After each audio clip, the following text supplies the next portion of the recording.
Hello friends, and welcome to today's video where we have reached the newest monstrosity my brain has decided to do, which is the history of NCT. Now, before I continue, I must give credit. All my history ofs, but this one by extension, is all inspired by Miss Smoky Glow and her evolution ofs. I will link her channel and playlist in the description. I highly recommend them. She basically takes like YouTubers and makeup companies, goes through their history.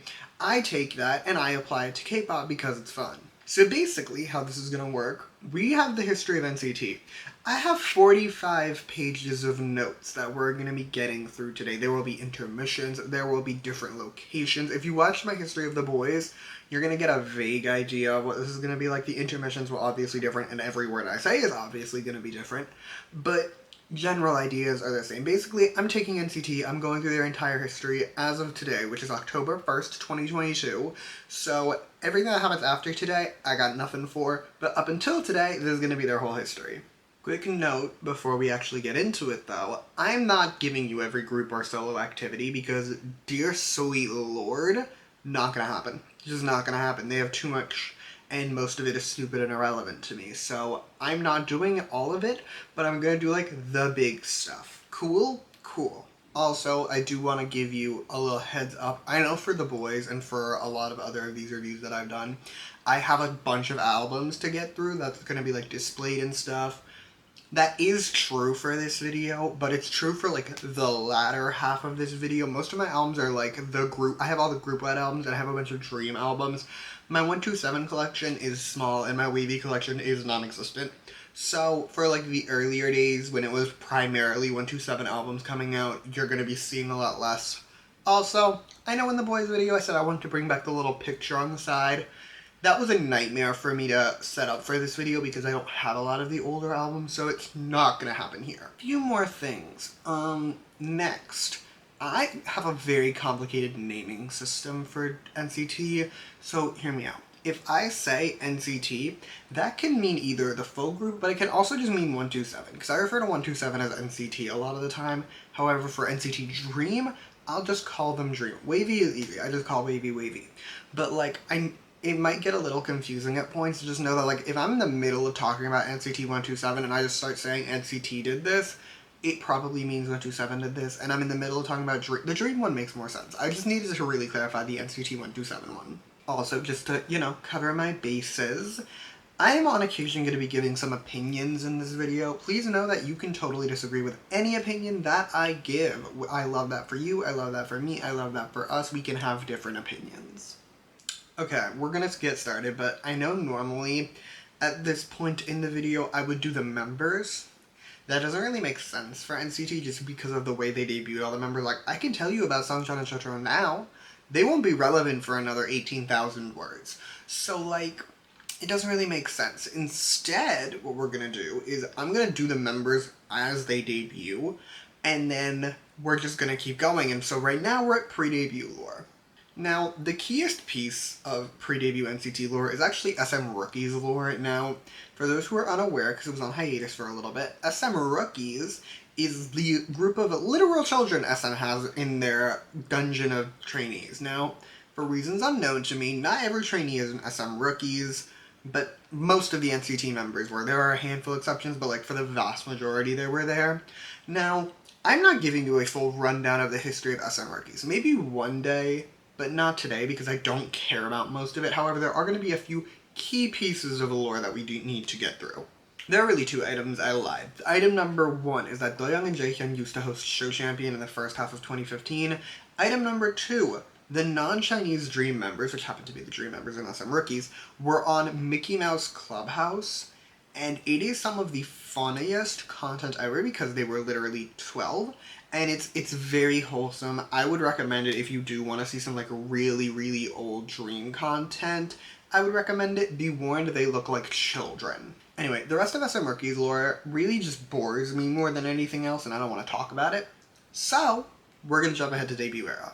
Okay, cool. It's debut time. NCT would debut with the icon that is the Seventh Sense, which would come out on August 9th, 2016.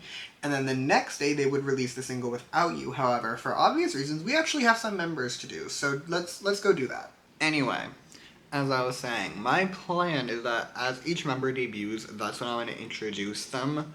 So, let's get into that. However, I lied because before I forget, I do want to say, I'm not going to repeat it every time. Everyone on this poster is a member of NCTU. The positions are vague for that unit, so like, don't get your hopes up on that one. I will mention their positions in every other unit they're in though, but just give me some stock on the positions and know that they're all a member of NCTU because I'm not repeating it every time. Okay, now let's actually start, and of course we're going in age order so we can pretend that we're on bias, which means that first up, Mr. Moonteo. Teo was born on June 14th, 1994 in Seoul and is currently in NCT 127 where he is serving as the group's main vocalist. Some Teo fun facts. Number 1, when he was a kid he wanted to be a zookeeper, which I find really, really cute. Fact number 2, he hates sushi. I can't respect that on moral grounds, however, his favorite artist is apparently SHINee, so like, he gets his rights back because we respect the taste. Teo also at one point held the Guinness World Record for fastest to reach 1 million followers on Instagram. I actually did not check if he still has that record, but he might. Also, because I do feel legally obligated to mention this, Bestie, if you're watching, casual reminder of this era when we were fighting over Teo even though neither one of us stan him now. Our next member is Taeyong. Taeyong, however, before I actually start talking about him, I do need to enlighten some of the newer stans because there's some tea that I need to share with you all. Basically, during debut era, there was this whole thing about how Taeyong was an online scammer and a whole bunch of other shit. I'm not gonna get into it too much because from what I remember and from what I saw when I was looking into it now, it all got proven false. However, I could be wrong about that. Do not take my word on this as gospel. But the moral of me saying all this is that I need you to understand that debut era Taeyong, like nowadays, people love Taeyong. Taeyong is very popular. Debut era, that was not the case. Anyway, with that out of the way, we may now discuss Taeyong in the modern day. Taeyong was born on July 1st, 1995, and currently serves as the leader, main dancer, main rapper, sub-vocal, visual, and center of NCT 127. He is also in Super M, where he serves as that group's main rapper, lead dancer, and sub-vocal. However, I'm not talking about Super M yet, so just keep that in the back of your mind. Some Taeyong fun fact. Back in 2014, he got to be featured in the Red Velvet song Be Natural. He's apparently a swimmer, and this one I just have to respect on like moral grounds. Apparently when he joined SM, he could not dance for his life. Like apparently the dance instructor was like, bro, you can't dance for shit. And now he's a main dancer. So like, we love to see it. Also, this isn't really a fun fact, I just found it very amusing and I wanted to share. One of the profiles I had open when I was taking these notes specifically stated that he wanted to visit France, and then immediately follows that fact up with the words, quote, he has now visited France. I don't know why, but I found that hilarious. Moving on, that's Doyoung, aka Kim Dong-young. He was born on February 1st in 1996, giving him the exact same birthday as one of the besties, only with a different year. Doyoung is currently a member of NCT 127, but he did actually join a little bit later. Don't worry, I'll tell you when he does, but like, he was not there from debut era. Either way though, he is currently one of that group's main vocals. Some Doyoung fun facts. He likes scented candles, which, same, because you can't see it, I know, but right over there in that corner is, you can't see where I pointed either actually, but like over there in that corner, is my desk, and I have a pile of scented candles on that, so we love that for him. He also used to host Inkigayo on top of having hosted Show Champion with Jaehyun. I'll tell you when he does that too, don't you worry. And he apparently can play the flute, which means I now want a flute duet between Doyoung and Lizzo as soon as possible. Our next member is Ten. Fun fact about Ten before we actually get into it. Ten was my fave member of NCT during this era, like debut era till like 2018. I was a Ten stan. It was a dark time, I know. There was not much to stan, but I was a Ten stan, and he is still my fave in Wave V, but we're not up to Wave V yet, so don't worry about it. As for some basic info, Ten was born in Bangkok on February 27th, 1996. His birth name is something I'm not going to try to pronounce, but it's this. Can you understand why I'm not going to try and pronounce that? Like, I will butcher it. Anyway, Ten is the first member on here that actually didn't end up in NCT 127. He instead, as I stated earlier, ended up in Wave E, where he is that group's main dancer, main vocal, and sub-rapper. He is also in Super M, where he is that group's lead dancer, lead vocal, and sub-rapper. However, we're not up to Super M yet, so just put a pin in that. Some 10 fun facts. He apparently can speak 4 languages fluently, which as someone who barely speaks one language fluently, I can't help but be utterly impressed. But he also used to do gymnastics as a kid, and even won some awards for it, so that's very cute and we love to see it. And he would go on the Mnet show Hit the Stage, which I'm bringing up right now entirely because it is the greatest set of performances ever to occur. You really should go watch it. Now for our resident hot man. Yes, I said it. Tell me I'm wrong. Jaehyun. Jaehyun would be born Jung Jaehyun on February 14th, 1997. However, he has since legally changed his name to Jung Yuno. I don't know why, but it's also none of my business, so I don't really care. Either way though, Jaehyun is currently a member of NCT 127. Yes, there is a trend here. I'm glad you noticed.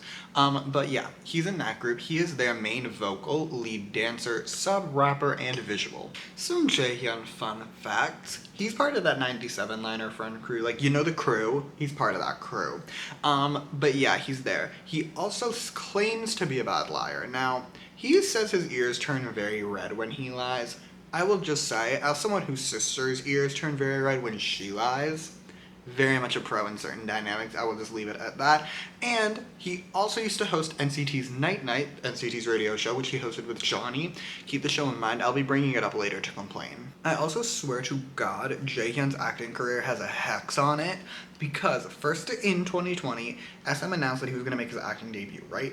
Very exciting, very exciting. Then the lead actress that he was supposed to star with got caught up in the whole bullying controversy. That show didn't come out until 2022. Then, meanwhile, in 2021, in November 2021 to be specific, he was supposed to star in a remake of this really old movie until it got canceled a month later. Why, you might ask? Because of the gay lore. Apparently the director of the OG movie became a born-again Christian and was like, no. My name's not going to be attached to anything with the gays on it. So homophobia really just keeps ruining everything. Our last new member, at least of this round, is Mark Lee. Now, I don't know where to begin with Marky Poo, so I'm gonna just say he was born August 2nd, 1999 in Toronto before moving to Vancouver, meaning that he does in fact speak fluent English. Mark is also in, the most subunit / special groups, I guess. I don't know, whatever you want to describe Super M as. But he's in the most of those, so this is gonna be a minute, so try and keep up. First, he debuted in NCT 127 along with basically every other member I just did, and he would be their main rapper, main dancer, and sub-vocal. Then, he debuted in NCT Dream as their leader, main rapper, main dancer, and sub-vocal. Then, several years later, but still, he would debut in Super M as their main rapper, lead dancer, sub-vocal, and maknae. Can I just say for the record, I remember reading some fic a while ago. Going through all the groups Mark was in brought it back. But I remember reading this fic a while ago where it was Haechan and someone else. And the someone else was feeling some things that Haechan got to be in 127 and Dream. Spoilers for when we get to him. But yeah, he's in both units. And they were they felt inferiority about it. And then they were Mark doesn't count. Mark's not a person. After going through all of that, I kind of agree. Moving on though, let's have our Mark fun facts. Fun fact number 1, his birth name is actually Lee Min-hyung.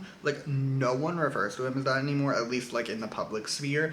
But if you read really old NCT fic, which I have read a very old Mark Hyuk fic, they call him Min-hyung. And it just, the first time I saw it, it threw me for a loop. I don't know why, but it really jarred me. Anyway, he also, as I said, was in NCT Dream. However, they would kick him out for 2 years. They would say that he graduated and he wouldn't be in it. I'm 20% sure it was just a conspiracy theory to free him up for Super M, but I could be wrong. Don't sue me. But also, last fun fact, he apparently raps in his sleep, which I don't know about you. If my roommate was rapping in his sleep, he would be getting woken up because my freshman roommate used to talk in his sleep sometimes, and I would just throw a pillow at him if he was too loud. And he knew this. He knew he talked in his sleep, and he told me, he was if I'm too loud, just wake me up. And I was okay. So I would throw a pillow at him and be Cheeto, wake the fuck up. You're too loud. Anyway, on that lovely note, that's it for the members. For this round at least. We'll be back here, don't you worry. Welcome back.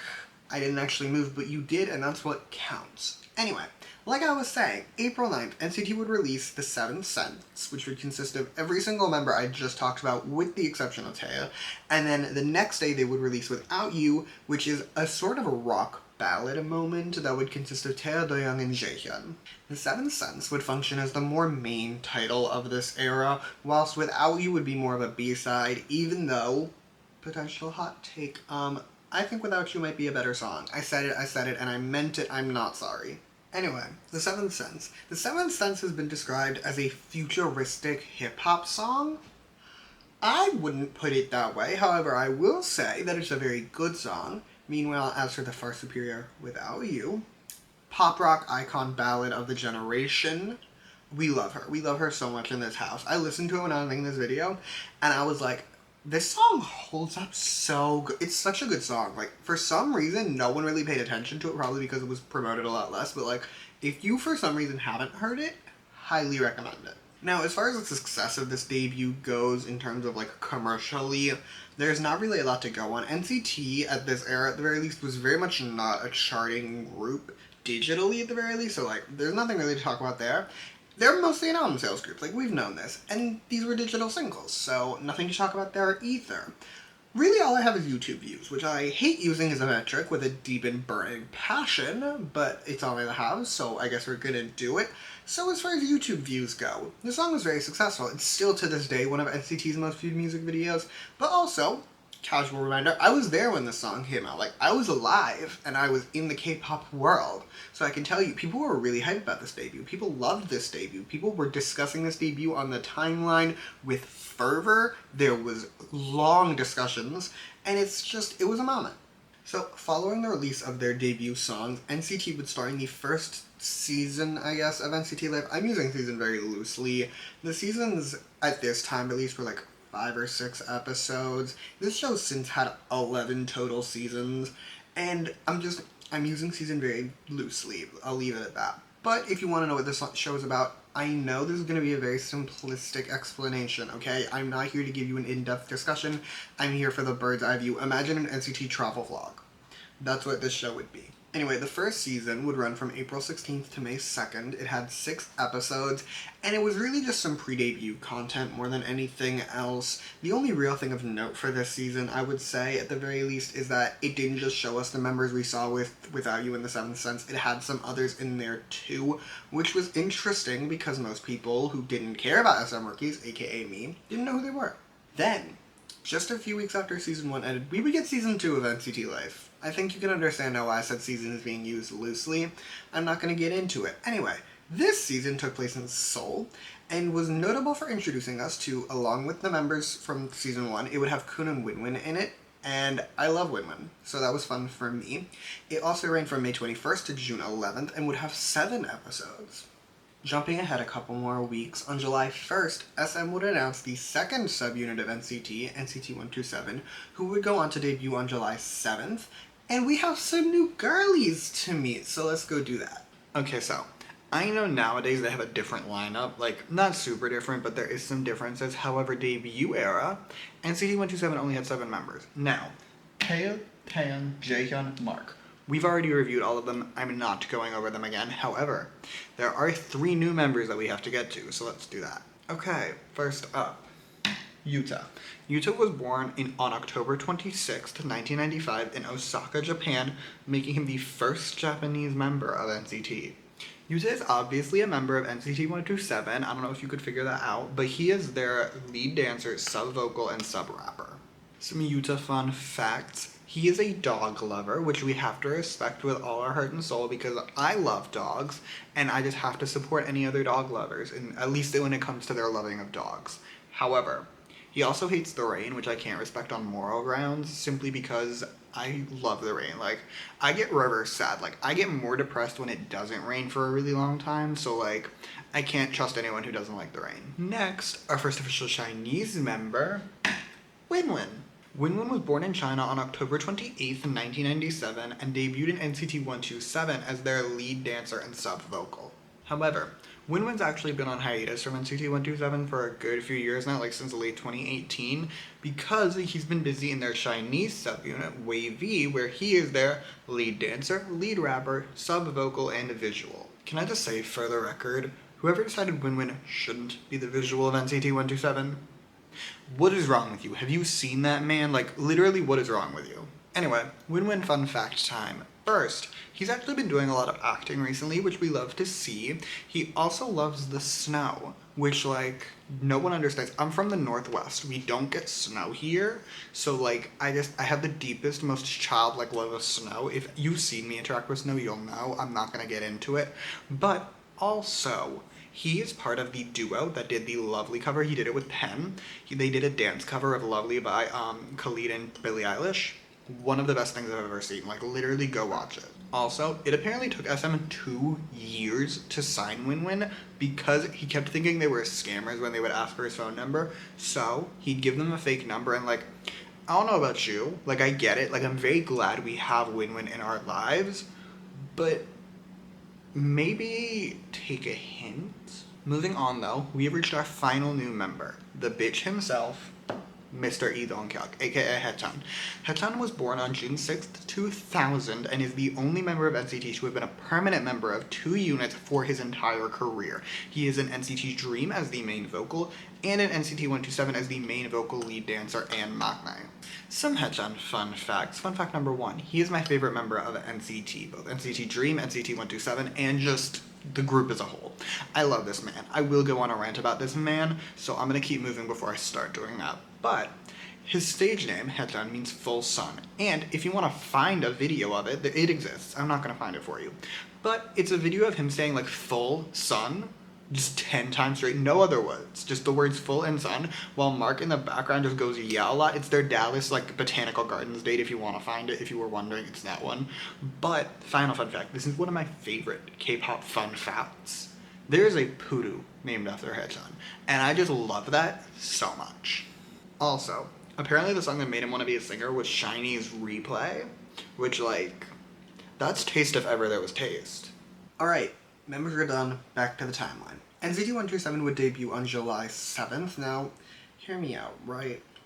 I had this thought when I was writing these notes. They should have debuted them either on January 27th or on December 7th. Actually, no, January 27th. Because 127. Because, come on. Come on, SM. That was, like, easy marketing for you. If they don't ever have a comeback on January 27th, I'm just gonna be mad about it, because, like, the wasted opportunity is abounding. Moving on from my rambles, though, as I was saying, NCT 127 debuted on July 7th with the single Fire Truck, and then on the 10th they would release their self-titled debut mini-album. Now, I have a complicated relationship with Fire Truck, because, from an objective point of view, I will concede, it's not a very good song. Like, at least from my music taste. It's too loud, and it's not really my style, but for some reason, I have fully Stockholmed myself. Like, I love this song. I will unabashedly jam to this song without any shame whatsoever. It's a problem, and, like, it's Stockholm Syndrome. As far as the success of Fire Truck, it did relatively fine. To be honest about it though, like, SM also hadn't had a hit debut in years, so it's not like it was that drastic that the song didn't chart. As far as the album goes, it actually did quite well. It would top the charts and sell over 80,000 copies in 2016, and while I know, both in comparison to the numbers regular groups do now, and especially NCT does now, 80,000 copies feels like nothing, but for 2016, for a debut album, that was quite good. NCT would also launch the 3rd season of NCT Life in promotion of their debut album, and it would feature all the members of NCT 127. Around the same time, also 10 would join Hit the Stage, which was a dance show on Mnet, and for the record, every single performance he did was amazing. I would recommend truly every single one of them. Last thing for July is that NCT 127 would go on to release an SM Station single as a collaboration with fucking Coca-Cola. This song would be entitled Taste the Feeling, and it's actually really chill. I hadn't heard it in a while. It was really nice, and the chorus low-key had me feeling things. Speaking of my feelings, it's dream time. So, We're gonna pause the timeline, go back to the poster, do the Dream members. Ready? Let's go. Okay, welcome back. NCT Dream would debut with 7 members now. 2 have been discussed, right? Mark and Haechan. We've already talked about them. They're in 127/NCTU, so I'm not going over them again. However, there are 5 new men that we need to discuss. First up, my ostrich and the besties fave, Renjun. Renjun was born on March 23rd, 2000 in China and is NCT Dream's main vocal and lead dancer. Some Renjun fun facts. He only trained for 5 months before debuting, which I find extremely impressive because personally, I think he has one of the best voices in K-pop. Definitely one of my favorite voices in NCT. Quite possibly even my favorite, just because his voice is so pretty. I love it a lot, but that's not relevant right now. He only trained for 5 months. That's the important part. Fun fact number 2 is that the song that made him want to be a singer is Don't Go by EXO, which is one of my favorite EXO ballads, so we respect that. And most importantly, at least to me, he is an Ariana Grande fan, with his favorite Ariana Grande song, according to the profile that I found, being Into You, which, my opinion again, that is her best single, so, we love the taste. Next, we have the resident large hot man of NCT Dream, Jeno. Yes, I said Jeno is the hottest member of Dream, at least in my opinion. You can fight with other people in the comments. This is just how I feel. Anyway, Jeno was born on April 23rd, 2000, and is NCT Dream's lead rapper, lead dancer, sub-vocal, and visual. Some Jeno fun facts. He is allergic to cats, even though his family has 3 of them, which, I'm not gonna say they clearly love the cats more than him, because I don't know him or his family, but, as someone where, my mother loves my dog more than she loves me, so, I do get it. But anyway, that's not important. His other fun facts, though, fun fact number 2, is that he was actually the very first NCT member to ever get introduced, not, as an NCT member, but back in SM Rookies, when he was fully 13, which I'm not gonna get into, but, he was the first member we ever met back in the SM Rookie days, and he used to host the show with Yeon from CLC and Jungkook from Produce 101, which, who remembers Produce 101 Jungkook?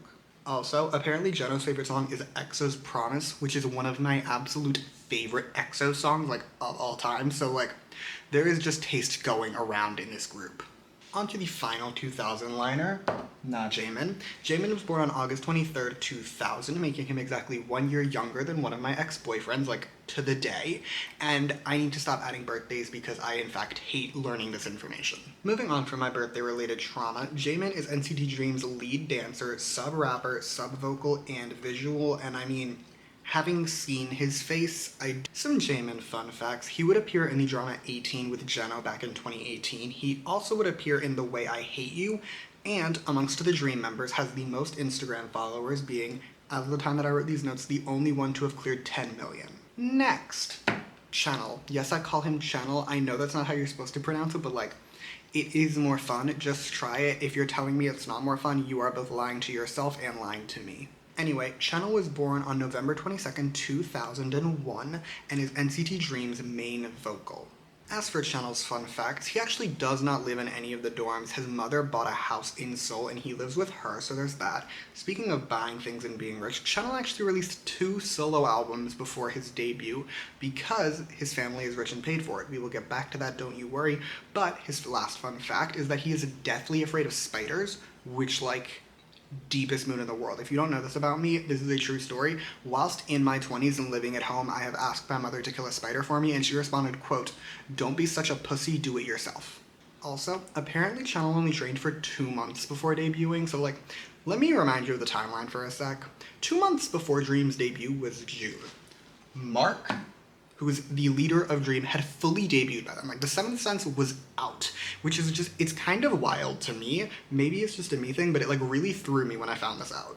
Last but not least, we have not just the youngest member of Dream, but the youngest member of NCT, Jisung, Park Jisung. I know he's not the last one, these 2 are later, but I don't know why. They literally, this is gonna be a complaint, but let me just ramble for a minute because it bothers me and I want to complain about it. SM, when they were doing the Residence teasers, would do age order. All of this is age order until you get to Shelter on Seungcheon. I don't know why they did it that way, and it drives me nuts. Anyway, Jisung was born on February 5th, 2002. He is the group's main dancer, sub-vocal, sub-rapper, and maknae. Some Jisung fun facts. He used to sleep in the living room at the Dream dorm because he didn't want to climb into his bed because he had the top bunk, which kind of the deepest mood I've ever heard in my life.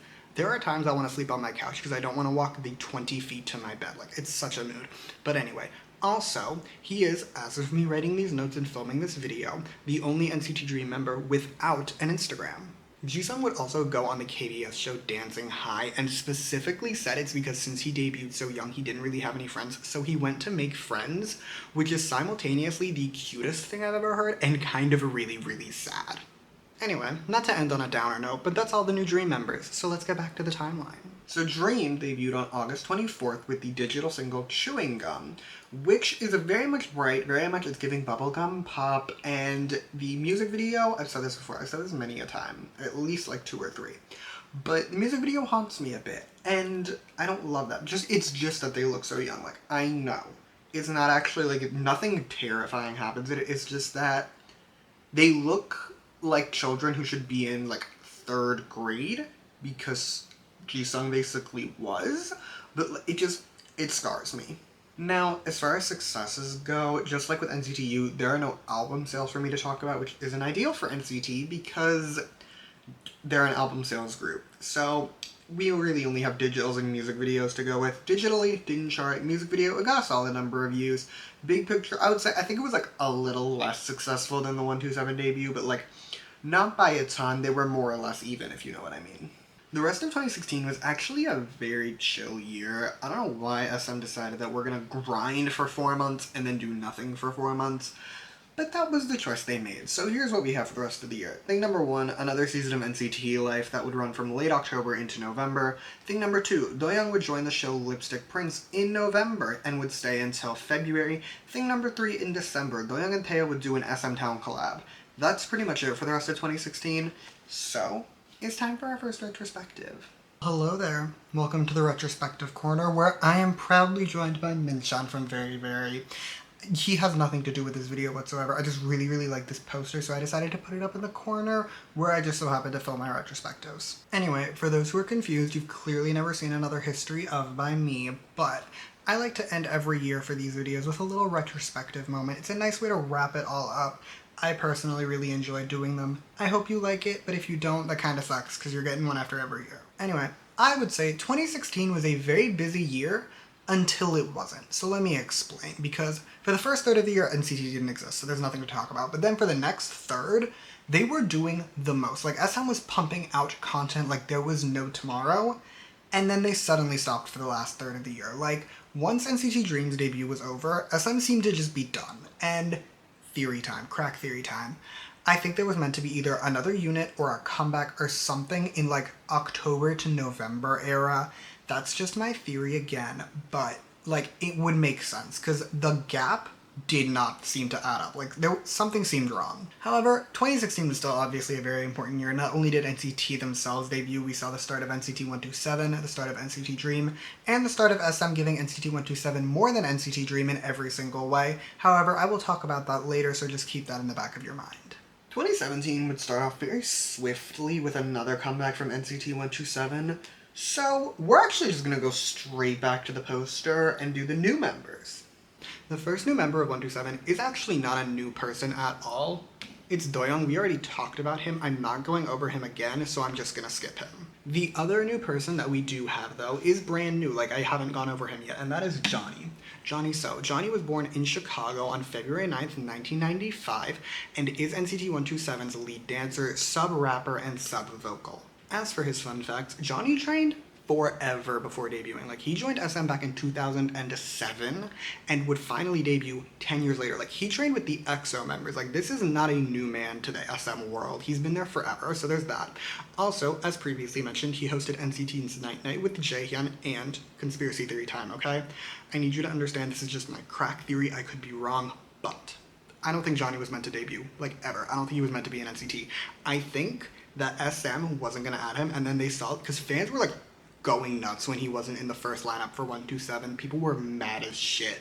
So, like, I think SM saw that and were like, no, we should really add him. So they did, but that's my theory. I could be wrong. I'm not saying he isn't talented. I'm just saying I don't think SM planned on putting him in NCT. Also, I just found this interesting. I asked a friend of mine who is from Chicago and lives in Chicago and is like 2 years younger than Johnny, and I asked her, right? I texted her, I was like, hey, this is the high school that he went to. Can you tell me any lore about this high school?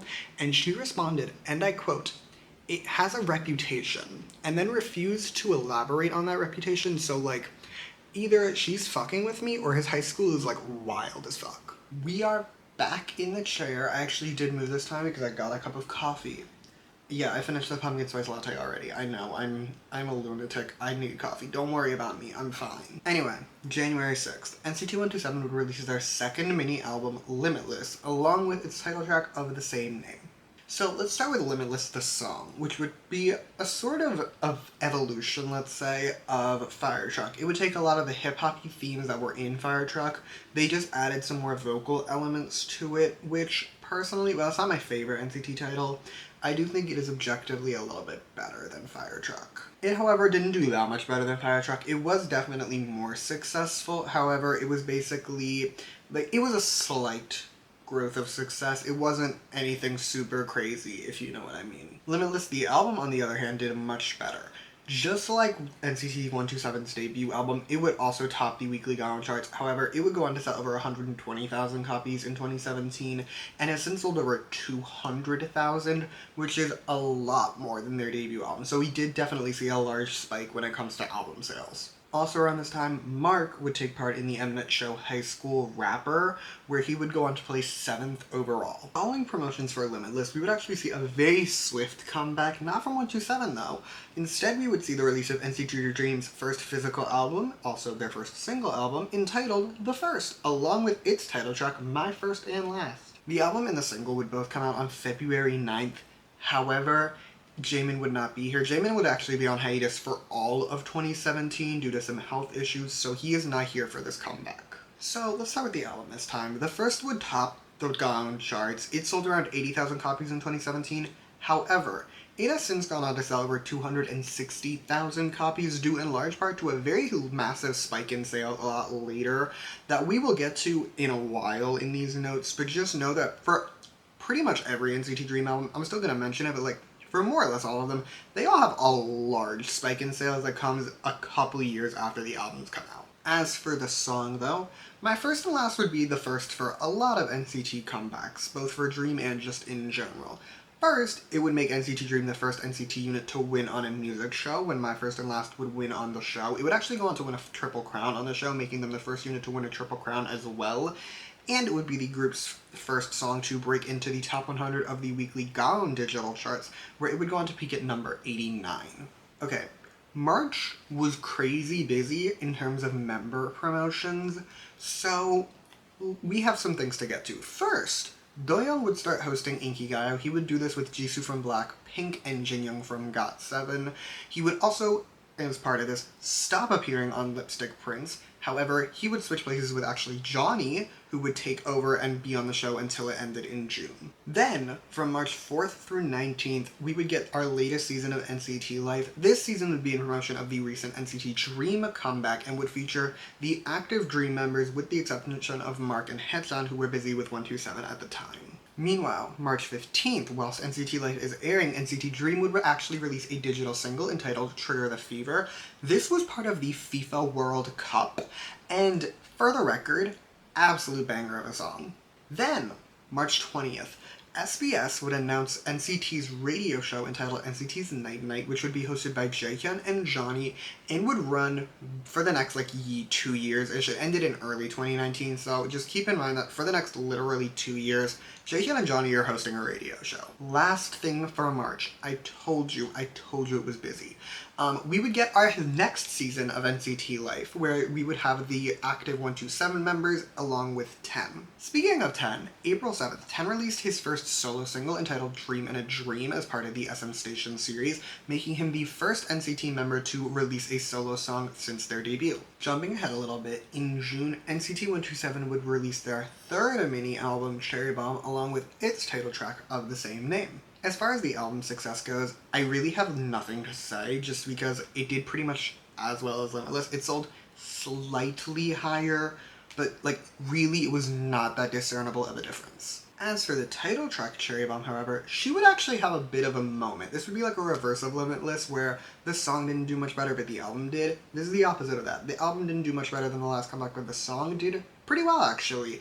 It would become the group's and NCT as a whole's highest charting song on the Gaon charts, peaking at number 47, and would get NCT 127 their first music show win with a win on M Countdown. As far as musically, this song, it was very much a continuation of the hip-hoppy vibes that NCT 127 had very much been exhibiting with their prior two releases, and whilst 90% of the time I don't really like this song, it has a strange phenomenon going on, at least to me, where I will lose my mind to this song live. I've seen NCT do this song live on 2 separate occasions. Both times I've gone absolutely insane, and I can never explain why. So I've dubbed it Cherry Bomb Syndrome, but like, I don't know why. Maybe this is a thing for like other people where they hate the song, but like live it's a moment. It's at least a thing for me. As part of promotions for Cherry Bomb, though, we would get our 7th season of NCT Life. Now, this was by far the longest season. So for some context, okay? Prior to season 7, the longest season of NCT Life had 7 episodes. Season 7 has 21. So, like, it's a bit of an expansion. Anyway, Season 7 would run through July and would see the 127 members touring around Japan. In July, NCT 127 would go to a handful of different K-Con events throughout North America. They would go to the Mexico City K-Con, they would go to LA, where I saw them, and they would go to New York. That same month, Mark would release a collaboration SM Station single with Minseok from EXO. It's a duo that's never made sense to me, but I don't care. They just did another collab on Minseok's album, and I talked about it in that video too. But like, it's a very strange duo to me that I will never understand, but I think I just need to come to terms with it. Anyway, the song is called Young and Free. I forgot to mention that. It's called Young and Free. Then, a few weeks later, Mark released another collaboration SM Station single entitled Lemonade Love, which was a collaboration with Park Jae-jung.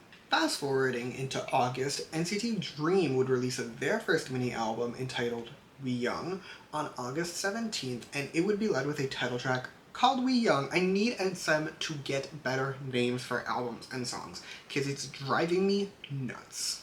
Anyway, We Young would sell a little bit less than the first had done in terms of physical sales. It did also see a boost in sales though, like it currently has over 180,000 copies sold, however, at the time you just need to understand that it did not manage to beat the success that the first had seen. As far as the song goes, We Young is a bright, it's summery, it's poppy. I personally really like this song, however, it also didn't manage to do as well as my first and last had done. It did not manage to break in the top 100 of the Gaon charts, and it did not get any music show wins, so NCT Dream's comeback, not as big. Just like in 2016, NCT as just a group really wouldn't do much for their last chunk of 2017 either. In November, 127 would release a Japanese version of Limitless, which was meant to be a sort of teaser for their upcoming Japanese debut, which had been announced for spring 2018. However, other than that, nothing of note really happened, and I'm kind of tired of 2017, so we're just gonna go to the retrospective. Welcome back. So, I would say 2017 was a pretty busy year, at least if you ask me, because we were getting a good string of comebacks. This was another year where they randomly stopped partway through, which, like, I don't get it, but whatever. I'll never understand SM, I've come to terms with that. But either way, though, mostly I would describe 2017 as just expansion more than anything else. Like, they were just growing their fan bases for both units and doing a very good job of it. Like, they had 4 comebacks this year that were all more or less successful. Like, some did better than others, but more, like, for the most part, NCT was thriving. Hello, welcome to the first intermission. So, if you're confused, first of all, it means you didn't watch my The Boys video, which you should, but for that video, I decided to start doing intermissions. I am inspired to do these by Quentin Reviews, who has posted way too much content, primarily about iCarly and Victorious, that is at least the parts of it that I consumed. I will have his channel linked below. I would recommend his Victorious videos. The iCarly ones I wasn't as big of a fan of, but I loved Victorious, so I did watch those multiple times. I will warn you, the 8-hour one is very daunting. Highly recommended, like 10 out of 10 video, so that will be in the description if you want to check it out. Anyway, Quentin Reviews has in one of his Victorious videos an intermission where he ranks all the ships of Victorious. So, here's the thing. Originally, I was gonna do every single dream pairing for this, and then I thought about doing that, and the idea made my brain want to explode, so instead we're gonna do what we did with the boys, and we're doing the top 10. Now, I wanna make it clear before I get the comments, I'm doing Dream because I primarily read Dream fic. The only 127 pairing that I read consistently is Markyuk, which counts for Dream, so we're just doing Dream. I swear I always end up blocking the besties phase, because like the besties phase is Renjun. I'm blocking him, I don't care. And in the last video, in the boys video, the besties phase is Chungmin, and Chungmin was in this exact same spot, and I was blocking him the whole time. Bestie, I'm so sorry I'm blocking your phase. I did not order this picture, so take it up with them. Anyway, before we continue, just some housekeeping. First, the way this is going to work, I have taken the top 10 NCT pairings based off of the number of fics that have been written, and I will be deciding whether or not they have rights. That's how this works. My opinions are final and they cannot be changed. Also, just some standard disclaimers. Disclaimer number 1, I don't know any of these men. I don't know what goes on in their personal lives. This is just some fun, kiki moment. Do not take it too seriously. Second disclaimer, my standard one, at least for things like this, everything I'm about to say here is an opinion. If I say your favorite ship of all time does not have any rights, do not think that means you are not valid for reading fic for them. You can do whatever you want. Do not think that me saying it doesn't have rights ruins anything for you. Like, you do you, boo. Cool, so let's get started. At number 10, we have Jaemin and Jisung. Now, this pairing makes me uncomfy because, like, again, I don't know these men, but it's always given me some minor, like, groomy vibes. I think it's just because Jisung was a literal baby when he debuted, but, like, it's always made me uncomfortable, and I don't give it any rights, I'm sorry. Next, number 9, Renjun and Mark. So, I'm blocking Renjun for this, I don't care. Anyway, for these two, it's complicated because, hear me out, there's the 2 eras of Dream that are relevant for this. There's pre-Hot Sauce, when Renjun and Mark's dynamics, at least from my point of view, was entirely one-sided crush from Renjun. But then post-Hot Sauce, there's lore there. So, here's my decision. Pre-Hot Sauce era, no rights. Post-Hot Sauce era, all the rights. Next, ship, Jaemin, Haechan. Hear me out. For these two, I can never see it. Like, I've never seen the appeal. It's not that they're not friends. It's just like, I don't get it and I'm not giving it rights. I think a large part of it, again, crack theory time, a large part of it is that people are writing Renjun Geno 2000 line fic and they refuse to have people not be in a pairing, which, like, bothers me to no end, but whatever, you do you. However, all that being said, some of my favorite NCT Dream fic has been Haechan and Jaemin. I've read College AU specifically for these two, god tier fics, multiple god tier fics for these two. So, here's my decision, here's my ruling. I'm not giving it active rights, right? Like, it's not gonna gain any rights from this, but I'm not gonna say it loses rights. So, it's in a neutral state. Next, Haechan Geno. This is my favorite ship for Haechan. I'm gonna say it, and I'm a Haechan stan, so like, I've read endless fic for him. This is my favorite pairing for him. Like, let me put it this way, okay? If I were to have made Dream a TV show, like, if Dream themselves were just a show and not real people, I know they're real people, just like, let me explain it this way. That would be my endgame pairing. Like, that would be my everything, because I love this pairing so much. The intricacies, the layers, the depth, the dynamics, all of it. I'm obsessed with it. It has every right in the world and some of rights from outer space. We are clearly in the Haechan era because our next pairing is more Haechan. This time it is a Haechan and a Renjun. So, for these two, hear me out. I have a complicated relationship because I feel like part of it is the same thing I was saying with Jaemin and Haechan, where people just want to make 2000 line fic, only this time it's for Jaemin and Geno. So they'll ship Haechan and Renjun when, like, it doesn't need to have everyone in a relationship or whatever. That's a different conversation. However, all that being said, these two are absolutely best friends. Like, they are the burn the world down for each other, gay, chaotic besties, and I have to respect that. So, here's what I've decided. They can have half a right. They can have half a right on the sole condition that the energy that is burn the world down for each other besties is not only recognized, but respected. We've officially reached basic territory because our next ship is Jisung and Channel. So, I feel like for these two it's not complicated. We all understand what happens here, right? Like, they're literally best friends. Like, they are best friends to the end of the world. And I feel like there is also, like, I will say, I think part of it is that for a very long time, you really couldn't ship Jisung with anyone other than Channel without it being like, really, really creepy. So there is that. Also, the older five have such a messy web of dynamics that didn't really apply to the younger two for a while, so I think that is a factor. But also, I am definitely giving it rights because I do see the vision.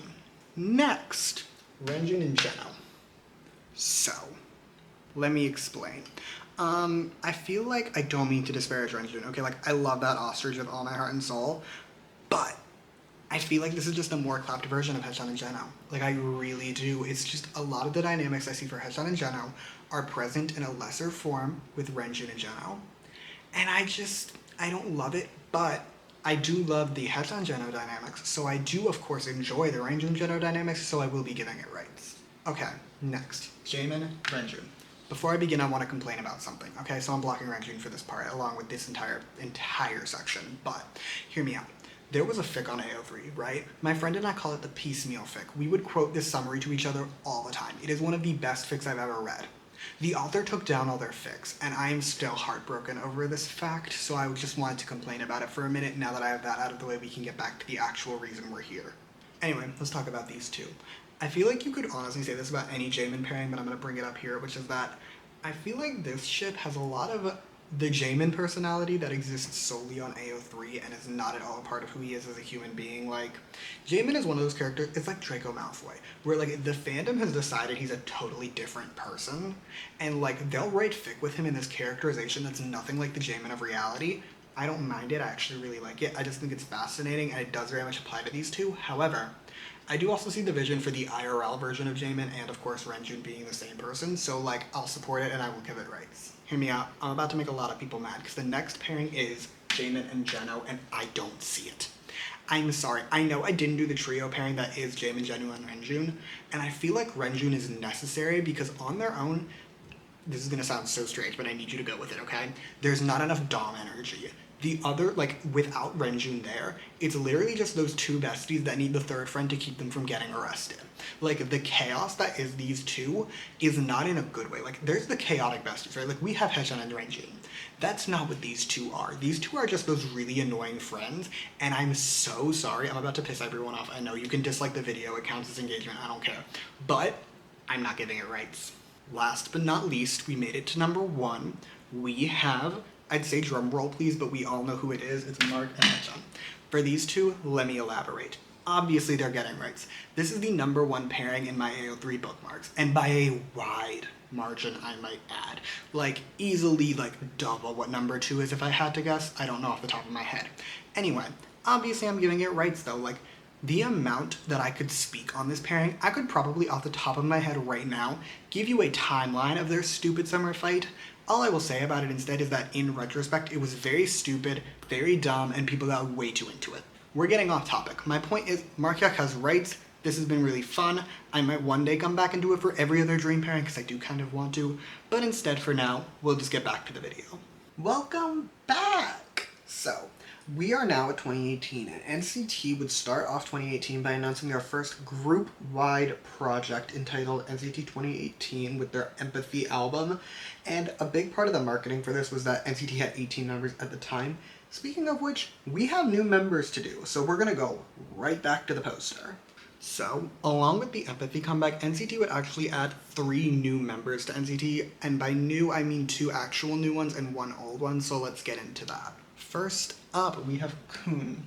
Kun was born on January 1st, 1996 in China, making him another Capricorn bestie, and following Empathy promotions, would join the Chinese subunit Wavy, where he is their leader, main vocal, and sub-rapper. So, if you recall, like 5 seconds ago when I said there were 2 new-ish members, Kun is the reason why I said ish, because Kun, believe it or not, was actually in the Chinese version of Without You. You remember Without You, like the NCT U debut song? He's in that, however, it did not count as his official debut for reasons that will baffle me for the rest of time, but whatever, I'll add it to the list of reasons SM is stupid and annoying. Some Kun fun facts though, he is apparently a very talented piano player, which I love to see. One of my best friends is really, really good at piano, and like I think it's beautiful, so there's that. Also, he has a bunch of dogs, which we also love to see because I'm a dog lover, as previously stated. And apparently he is very good at magic. Now, I have a conspiracy theory on this one too, which is that, hear me out, I feel like we as a society kind of lie to people who are excited about their magic tricks. Like, one of my ex-boyfriends loved doing magic tricks and was terrible at it. And I would always be like, yeah, honey, you did a great job. Like, maybe I was just being a good boyfriend and lying to him, but I think that's just all of society likes to lie to people who like magic. Our next new member is actually brand new and is another one of the besties' faves, which is Jungwoo. Jungwoo was born on February 19th, 1998, and has since joined NCT 127 as their lead dancer and lead vocal. Some Jungwoo fun facts. He would appear in the music video for Paper Umbrellas by Yesung from Super Junior.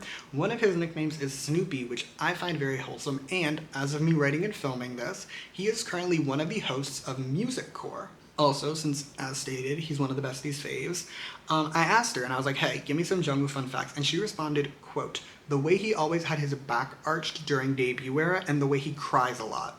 So those are her fun facts. Last but not least, our final member for this little moment is Lucas. Lucas was born on January 25th, 1999, which is terrifyingly close to my birthday, but whatever. He's not another Capricorn bestie, he's an Aquarius, which means he's automatically lesser because Capricorns are the best.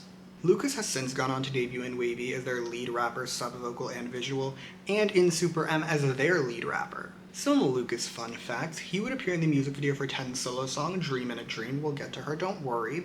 And the song that made him want to be a singer was Dean's I'm Not Sorry, which sent me spiraling into a throwback moment because that song had me shooting back in my memories back to when it came out. Also, I'm sorry, this is going to be another downer ending, but we need to talk about why Lucas has been on hiatus. So, this is your heads up that I'm about to talk about just some all-around terrible behavior, like, SA and gaslighting, so if any of that is triggering to you, skip ahead like 2 minutes and you'll be good. So, in August of 2021, multiple women would come forward with several accusations against Lucas. The majority of them were that he would extort money from them and gaslight them. However, multiple women did also accuse him of SA. One woman said that he would demand sex after she said no because she was on her period, and another woman said that he tricked her into having unprotected sex by lying about his own sexual history, all of which are just fucked up on every single level. The reaction to this was terrible. Like, people were mad for all the right reasons. Multiple big fan sites for Lucas would shut down, with the owners of these sites publicly disavowing him. Like, people were dropping Lucas left, right, and center. Lucas has since posted a public apology for his actions and has been on hiatus ever since August of 2021. The apology, however, did not seem very well received from what I recall, and he hasn't been back since. I don't know if SM is ever going to bring him back. Like, I could easily see this being a Pop Bomb situation where they are just holding on to him until his contract expires and they can kick him out. But, like, there has to be, like, a morality clause in his contract. I'm sure of it. So, like, I think he's never coming back, but I could be wrong. Anyway, on that lovely note, let's get back to the main timeline. Quick note that between the announcement of NCT 2018 and the actual release, Doyoung would stop hosting Inkigayo, and Mark would start hosting Music Core. So we pretty much always have an NCT member hosting a music show, at least during this era. As I had been saying though, we would start off 2018 with the release of NCT's group-wide Empathy album, as seen right here. And this entire project would have a bunch of singles, the first of which was the icon herself, coming out on February 18th, Miss Boss. Now, this song, truly a pop masterpiece. It is a song that got the bestie into NCT, and the song that actually made me start wanting to listen to their music again because I'd stopped at the time.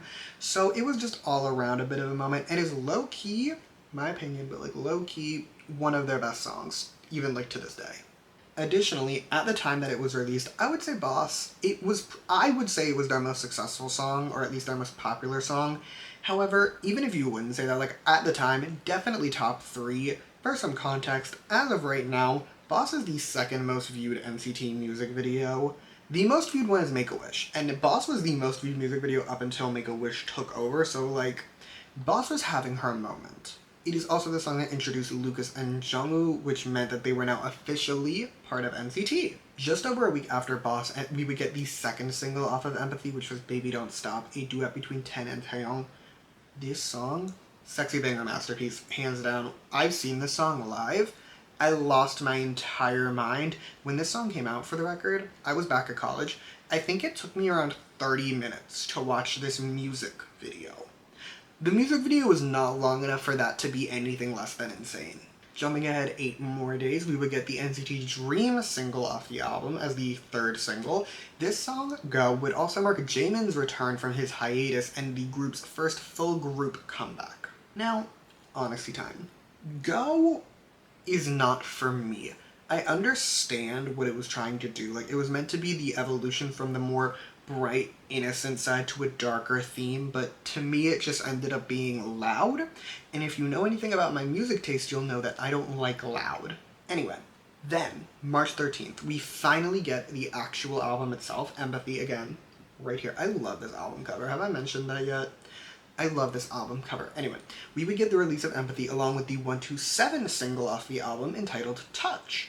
Now, this song is a lot more toned down than any of the prior 127 singles, and personally, I think it's a lot better.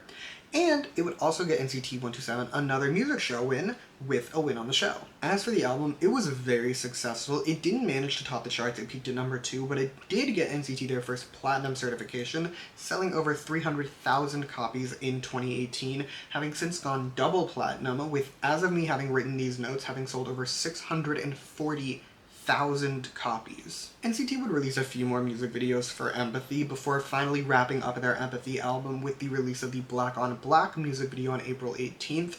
This music video was notable for containing, at the time, every single member of NCT, aka all 18 of them, which was, again, very impressive at the time because most of the music videos didn't include all the members. However, we're actually going to go back in time for a second. I just wanted to do all of Empathy together, but on April 6th, Ten would release his second solo single entitled New Heroes, which he would also perform for the first time that very same day at the SM Town concert in Dubai. Then in May, NCT 127 would become the first NCT unit to release a Japanese album with the release of their Japanese mini album Chain, their first Japanese mini, which would come out on May 23rd.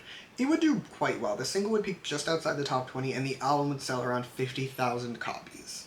May also saw another round of solo promotions, so please prepare yourself for a little bit of a speed moment.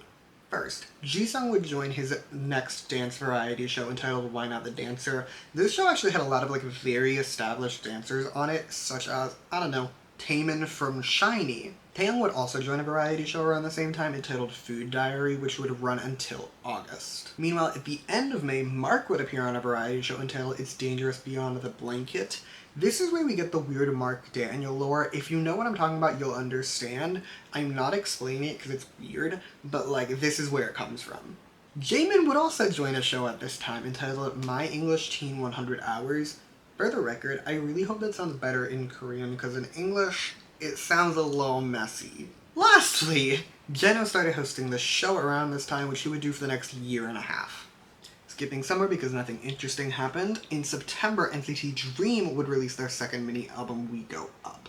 However, SM would also make the announcement that this would be Mark's last comeback with the group and that at the end of 2018 he would graduate from NCT Dream.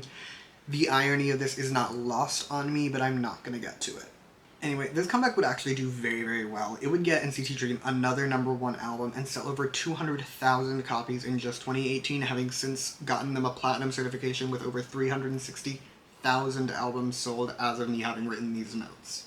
Then, in October, after the end of We Go Up promotions, NCT 127 would release their first full album entitled Regular Irregular. This would mark the group's final comeback with Winwin and their first comeback with Jungwoo. The album would be led with the single Regular, which would become the most awarded song on a music show from any NCT unit at the time, getting a grand total of 4 wins, and had a very messy English version, which is just really fun to listen to, and most importantly, my bestie thought that the lyrics were, quote, fucking with that cheese, that's that queso. I can't explain it because it doesn't sound like that to me, but she was convinced. The album also did phenomenally well. It would become the first NCT album from any unit to spend multiple weeks at #1, as well as the first album from any of the units to top the monthly album charts. It would also sell around 275,000 copies in just the first month, making it the first NCT 127 album to get a platinum certification. Then, like so many SM falls, Regular Irregular would get a repackaged entitled Regulate, which would come out on November 23rd, and was led with the title track Simon Says. Now, as Simon, this song hurts me spiritually because I think it's really, really bad, but to, I don't know if joy is the right word, but to my amusement, let's say, this comeback kind of flopped. Like, for reference, Simon Says didn't get any music show wins, it didn't break into the top 100 of the Gaon charts, and the album itself, Regulate, only peaked at number 2. It didn't get NCT 127, another number 1 album. However, it did manage to sell 150,000 copies, so, like, I like to think of it as it flopped by 127 standards, but for pretty much the majority of other groups at the time, it would have actually been a very successful comeback. Simon Says would also mark the first title track from 127 that didn't include Win Win. SM would say he was on hiatus as he prepared for Wavy's debut. However, it's been many a year since this happened and he has not come back. So, I don't know if hiatus is the right word at this point. Closing out the year, we would actually have 3 new NCT Dreams digital singles, the first 2 of which would have been released on December 13th as part of the Trolls soundtrack. The first song, entitled Best Day Ever, would have contained members Haechan, Jisung, and Channel, whilst the other song, the masterpiece herself, Miss Hair in the Air. I like to think of this as like the best forgotten dream song because this song is an absolute bop. It has members Jeno, Jaemin, and Renjun, as well as a Yeri from Ride of Velvet. Literal masterpiece, highly recommend it. Then, December 27th, NCT Dream would release the third of the aforementioned singles entitled Candlelight. This song, very soft, very cute, also meant to be Mark's final song with Dream since he officially graduated from the group on December 31st. Alright, nothing else happened that year, so it's retrospective time, and my god was 2018 a busy year. We had our first full group comeback, which will be relevant later, but like, it was the first of that, something that SM seems to be really big on doing. Plus, there were very successful comebacks this year. Like, there were just NCT, again, thriving, but also we had a bunch of solo promotions, which was new. Like, just booked and busy all year long. Now, one thing, speaking of solo promotions, that I do find very interesting is that even like this early into their careers, you can tell SM had certain members that got the solo promotions more than others. Like, this is not an SM exclusive issue. It is true for pretty much all groups, but like, I just find it fascinating, and I do understand it. Like, I have a bachelor's degree in accounting, so that's how I think of things, and like, financially speaking, if you're gonna get more money for, say, a Taeyong sponsorship than you might get for a Taeyong sponsorship, you're gonna give the sponsorship to Taeyong, because SM gets a cut of that sponsorship, which means that that cut's gonna be higher. But at the same time, it does mean that certain members are getting every single opportunity for solo promotions, which just isn't ideal if you want to grow the popularity of the other members. This is a fascinating issue, at least to me, and I do have a video that I want to do one day about it, but that's not what this video is about, so I will not elaborate at this time. I will instead, however, send you to an intermission. Well, hello there, and welcome to the intermission corner. I know this is not actually our first intermission, this is the second one, but I couldn't do the first one here. Like, where would I have put the poster? That's what I thought. So we're here now, though, and I love that for us. So, for this intermission, I have decided that we are going, and by we I mean I, but we're gonna rank every single official NCT cover. But before we do that, I do, of course, have some disclaimers. Disclaimer number 1. I am only doing the official covers that are in the official covers playlist on their official YouTube channel. Anything else that has been done, say, at a concert, on a variety show, anything like that, I'm not doing them. It's only the ones that are in that particular playlist because otherwise I felt like it could get out of hand. Disclaimer number 2 is, of course, a standard. This entire ranking is my opinion, and you can totally disagree with my opinion because all of this is subjective. That's pretty much all I got, though, so let's get started. And of course, we are going from worst to best, because that's how I always do these. Starting at the bottom, aka number 23, we have Doyoung's cover of Wish You Were Gay / Bad Guy, both by Billie Eilish. I know there's 2 songs here, but it's one video, so I'm doing them together because it just makes more sense that way. I hope you get it. Anyway, before you get mad about this being at the bottom, hear me out. This cover is like super casual. Like, it's literally Doyoung in his hotel room singing to the actual song, at least for Bad Guy. Like, you can fully hear Billy in the background, and whilst that theoretically can work, I personally am not a huge fan. Next is another Doyoung cover, this time his cover of White Christmas, and like, hear me out, because my issues with this one are basically the opposite of his last cover, where for that one, I didn't like that Billy was there. This time, there's no background music at all, it's just vocals, and while again, that can work, there are just parts here that it doesn't. Like, there are parts where it's just silence, there are parts where you can hear someone walking in the background, like, just, overall, it's not ideal. At number 21, we have another Christmas cover. This time it is Taeya's cover of the Christmas song by Justin Bieber. Now, hear me out. This song is just a song. Like, Taeya's vocals are giving 100%, but the song could not be giving less, and I don't really like that. We are still in the Christmas era because next is going to be Doyoung's cover of This Christmas by Taeyeon. Now, listen. The part of this that kills me more than anything else is the lack of visuals. Like, this is just an audio cover, and well, again, that can work. There's nothing here that makes me want to listen to this over Taeyeon's song. Like, I get it, it's a cover, it's obviously not gonna be an original song, but like, for me, I would rather go listen to Taeyeon. Now for our first more official non-Christmas cover, which is Doyoung's cover of Falling by Harry Styles. Listen, it's the song for me. Like, for some context, okay? I eagerly await Jino's monthly cover. Like, Jino from Pentagon Hymn, I eagerly await his monthly cover. He posted one yesterday, right? I've probably listened to it around 5 to 10 times already. So, like, that should give you the context you need, right? I never listened to Jino's Falling cover because this song is boring. This song gives absolutely nothing. And while, like, for Doyoung, his vocals here are very, very pretty, the song is just so boring that it's like, I don't want to listen to this. Number 18 is Doyoung's cover of Give You My Heart by IU. Before anyone says anything about how Doyoung is all at the bottom, he makes up like half this list. I don't want to hear it, okay? Anyway, let's talk about the cover now. This one, very similar to my issues with the last one.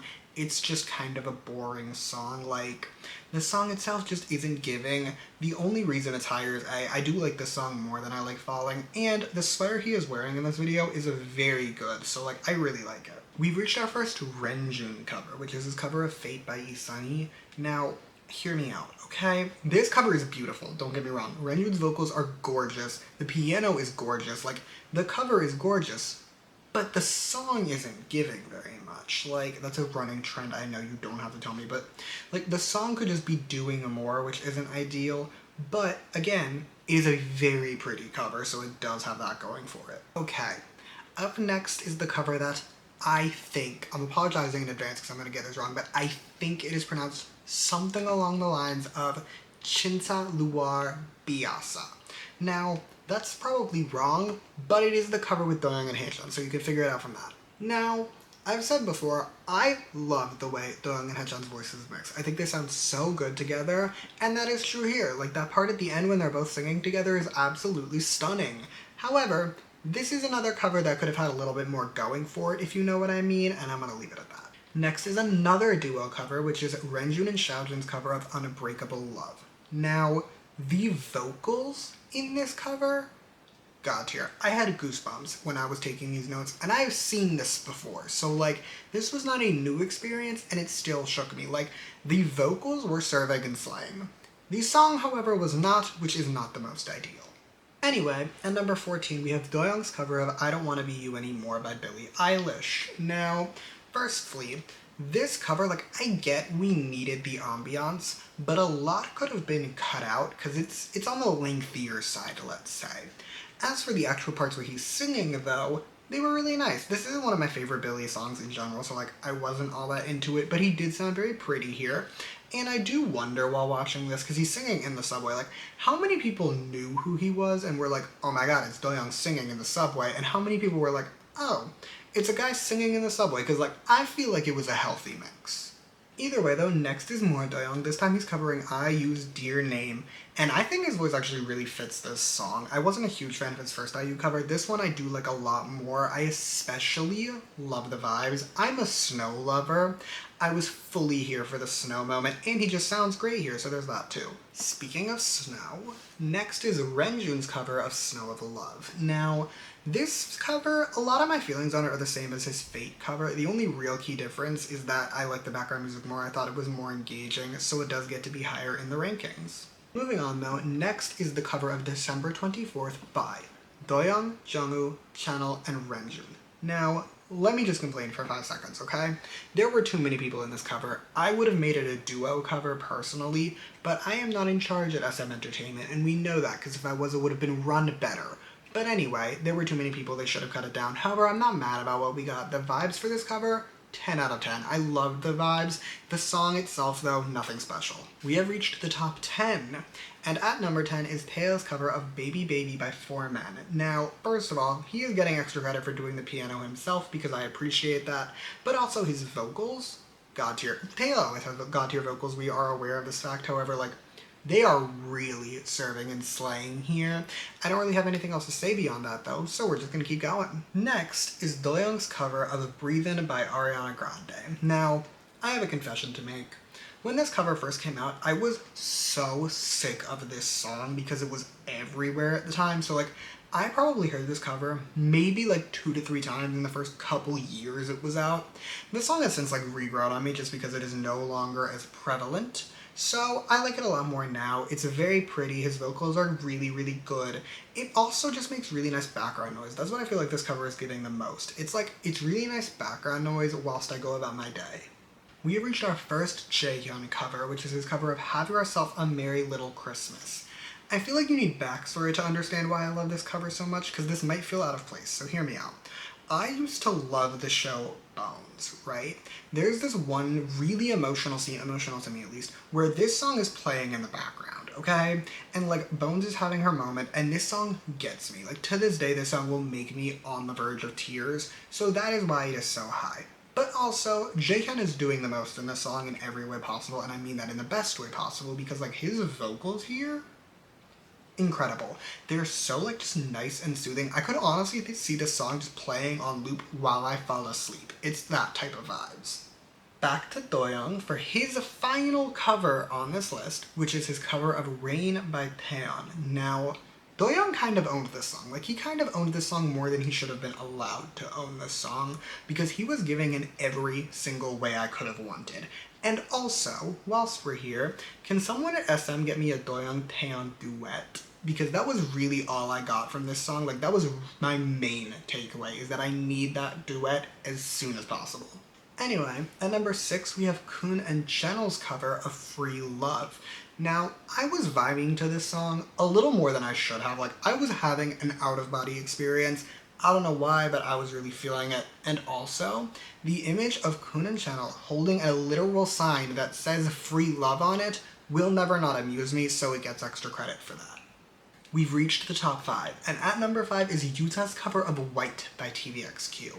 Now, Yuta, he was slaying. Like, he was really slaying in this cover. First of all, he decided to make it more about the vibes in the song, which I thought really worked. Like, I think this song, at least for me, it was a lot better off being more about the vibes in the song. If this was just like an in-studio cover, it wouldn't have given the same way, so I appreciated that. Plus, he sounds really, really nice here. Like, vocals are kind of giving, and also the song is really good, so just all around, it's a win. At number 4, we have what is just the most famous of the NCT covers, which is Jaehyun's cover of I Like Me Better by Love. Now, I will not deny, I was absolutely obsessed with this cover when it came out. Part of it was that I just really, really liked this song, but also Jaehyun's voice fits the song perfectly. Like, it was an absolute moment, if you ask me, and the video is very pure.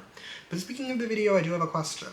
Why does it have 85 million views? Like, for context, that's more views than most NCT music videos get. And while, again, like, this is a great cover, it's a great video, 85 million seems a little bit excessive. Number 3 is Mark and Haechan's cover of First Stone by EXO / Mistletoe by Justin Bieber, and just like with the Doyoung double song cover, we're doing these at once because they're the same video. Now, I will concede, this cover is probably higher than it really needs to be, but I'm a Haechan stan. This video was very, very pure, and I loved it a lot. So let's run through it. First up, we have First Snow by EXO. I love that song. That is one of my favorite EXO Christmas songs. I love it just so much you don't even know. So that was a win. As for the Mistletoe section, frankly, Mark did not need to sing. Mark didn't even need to be here. Can we acknowledge that for a minute? Can we acknowledge SM fully decided to take advantage of the fact that Mark and Haechan are a very popular duo to make this cover? Like, Mark said 3 lines when he was singing. That was it. Like, he did not need to be here. It was fully to capitalize off the popularity, and I respect it a little too much. Number 2 is Jisung's Heart cover, and you all need to let me be biased for a minute, okay? Because I am constantly complaining that we need more Jisung vocals, so I am not going to squander the little content that we get from him. And he sounds great here. Would I have picked an IU song, whose voice is notoriously high, for a Jisung cover, whose voice is relatively low? wouldn't have been my first choice, but I don't really care because I loved this cover just in general. I thought he did still sound very good, but also this video. Like, I've always thought this song was really pure and wholesome. I've always liked it, but this cover just cemented that for me because the video is so fucking cute. I will never not be happy when watching it. Like, this video makes me smile the entire time. And finally, our number one cover, Renjun's Fool's cover by Troye Sivan. Now, this video, it floored me when it came out. Like, I was shaken to my very core, my psychological and physical core when I first watched this. So, like, let's go through it. First, the visuals. They're simultaneously super simple. Like, it's just shots of Renjun's head more than anything else, but they're so pretty and they seem to be doing everything at the same time. Like, I love it. Visuals aside, this song is also just great. Like, the cover is great. Renjun sounds so pretty here, unsurprisingly. I've said before that I love his voice. That hasn't changed. I think he has one of the prettiest voices. But it just also perfectly fits, like, the depressed, melancholy vibes that is Fools. So there's that too. And whilst I know many an idol has covered Fools over the years, in my humble opinion, let's say, Renjun's is the best by a mile and a half. Also, for the record, the way he says fuck is a little too powerful, and with that, we're done with this section, and we're gonna get back to the main video. Okay, 2019 time. 2019 would start off with the debut of what is, as of right now, the latest unit from NCT, which is WayV. Now, I want to clear something up for a minute, because I remember at one point in time, there was a lot of discourse on Twitter over whether or not WayV was, like, an actual unit of NCT, so I'm gonna just say this. Every member of WayV is a member of NCT. WayV has songs on the NCT group-wide albums.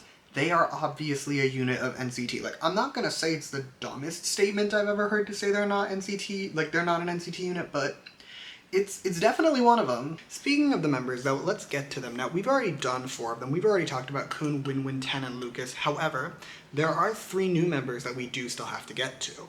First up is Xiaojun. Xiaojun was born on August 8th, 1999, and is WayV's main vocal.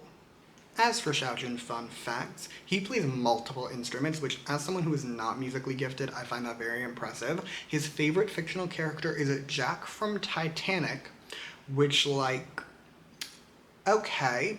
And he has multiple family members that work in the music industry. Now, I'm not gonna say nepotism, baby, but I am gonna think it. Also, I asked the bestie for a Xiaojun fun fact because she used to be a Xiaojun stan, and she said that I, quote, have to mention that he used to have a bunch of posters of Justin Bieber in his room. So there we go. We can also add that he is a believer. Anyway, next is Hendry. Hendry was born on September 28th, 1999, and is WayV's main dancer, lead rapper, sub-vocal, and visual. As for Hendry's fun facts, he too is a believer, having said that his favorite song is Love Yourself by Justin Bieber. He is scared of frogs, which I find very wholesome, and when he was younger, he wanted to be a comedian, which, like, if you've seen him exist in the world, makes total sense. Last but not least, we have Yang Yang. Yang Yang was born on October 10th, 2000, and is WayV's main rapper, main dancer, sub-vocal, and maknae. Yang Yang fun fact time. This man speaks a ton of languages, and not the ones you would expect. Like, he is fluent in German. Probably because he lived in Germany, but still. But while he was in Germany, not only did he learn German, he also became an F1 stan. He said that his favorite racer was Michael Schumacher, and I don't know if he keeps up with F1, but, like, if he does, I would love to discuss it with him. Either way, though, WayV would debut with the digital single album The Vision, which would come out on my birthday itself, January 17th, and would have the lead single, which was a Chinese version of the NCT 127 song, Regular. Speaking of NCT 127, in January, they would also kick off their first official world tour. This tour was entitled Neo City The Origin, and notably, is where I saw them when they came to Vancouver. However, a few things did stop as the group went on tour that I want to talk about, so let's do that for a second. Thing number 1 is that Mark stopped hosting Music Core, and thing number 2 is that Jaehyun and Johnny would stop doing their radio show NCT Night Night, and the radio show itself would just stop existing, like it would get cancelled, and I want to complain about that, so this is gonna happen now. Like, I just don't get why they didn't keep it going. Like, has SBS heard of Kiss the Radio? Do we remember? Probably not, because I don't even remember, but, like, there was an era when Super Junior dominated Kiss the Radio, and the way they did it was that they had basically a bunch of different members who would over time host the show for different eras.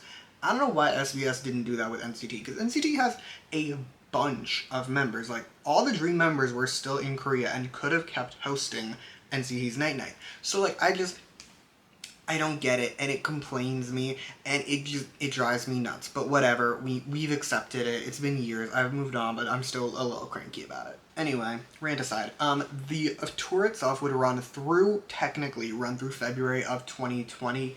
However, the first real chunk of shows would run through July. However, just because NCT 127 was on tour doesn't mean they weren't actually doing anything that I will feel the need to mention. And on February 22nd, they would release a collaboration single, which would be a collaboration with them, their label mate Lay from EXO, and Jason Derulo of all people, which, like, weird, but whatever. It was entitled Let's Shut Up and Dance, and I have the vividest memories of this music video making me laugh for like 15 straight minutes. Then, March 18th, NCT 127 would release the Japanese single Wakey Wakey. This would be a sort of teaser pre-release moment for their upcoming Japanese full album Awaken, which would come out on April 17th. This album would come out just after the end of their Japanese leg of their tour, where they would impressively sell 75,000 tickets and would go on to peak at number 4 on the charts, selling around 60,000 copies. Meanwhile, on May 9th, WayV would release their first mini-album entitled Take Off, which was led with a title track of the same name.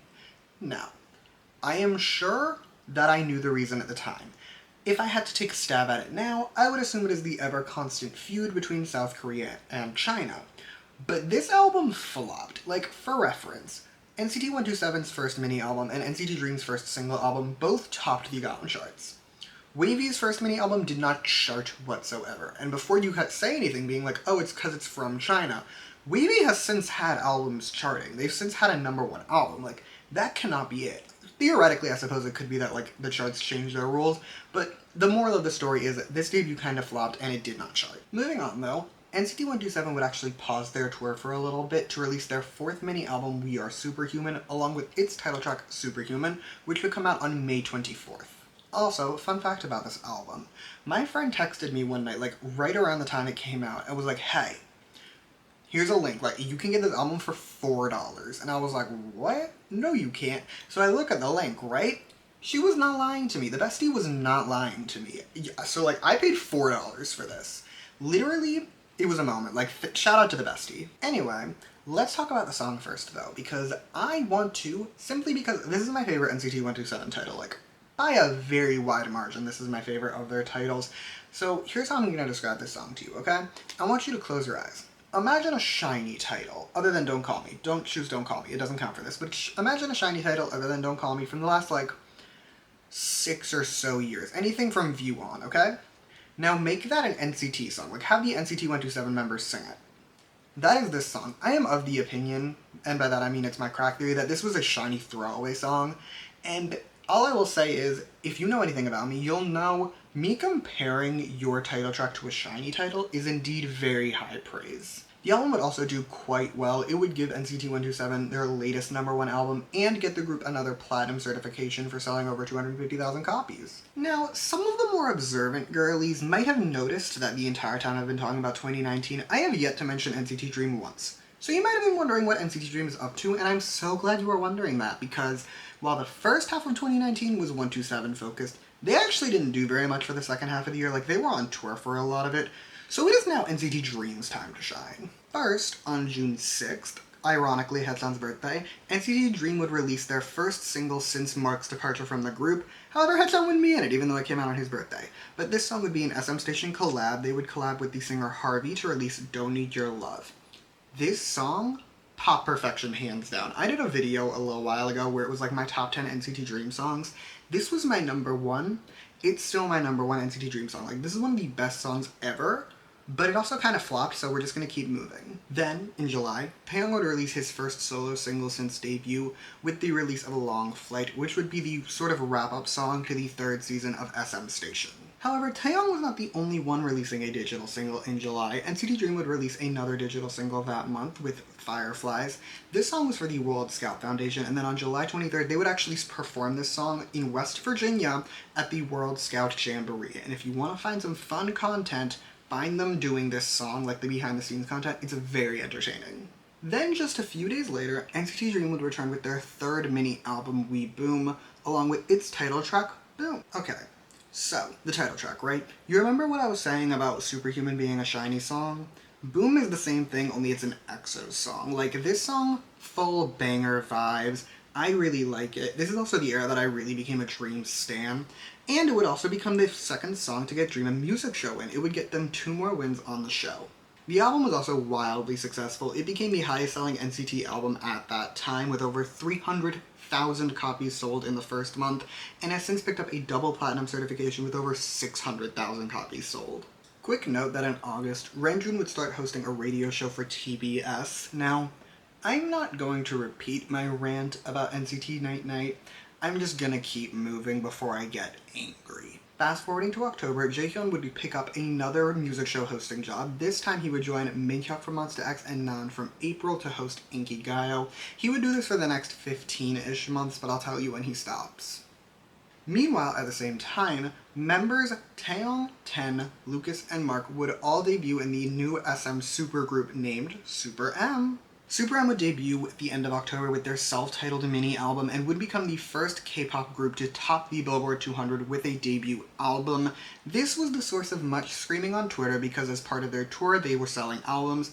However, personally, I don't really care. Anyway, after going on Ellen, Super M would kick off their American tour, which would run through November. Jumping back to China though, WayV would release their second mini-album, Take Over the Moon, along with its title track Moonwalk, both of which would come out on October 29th.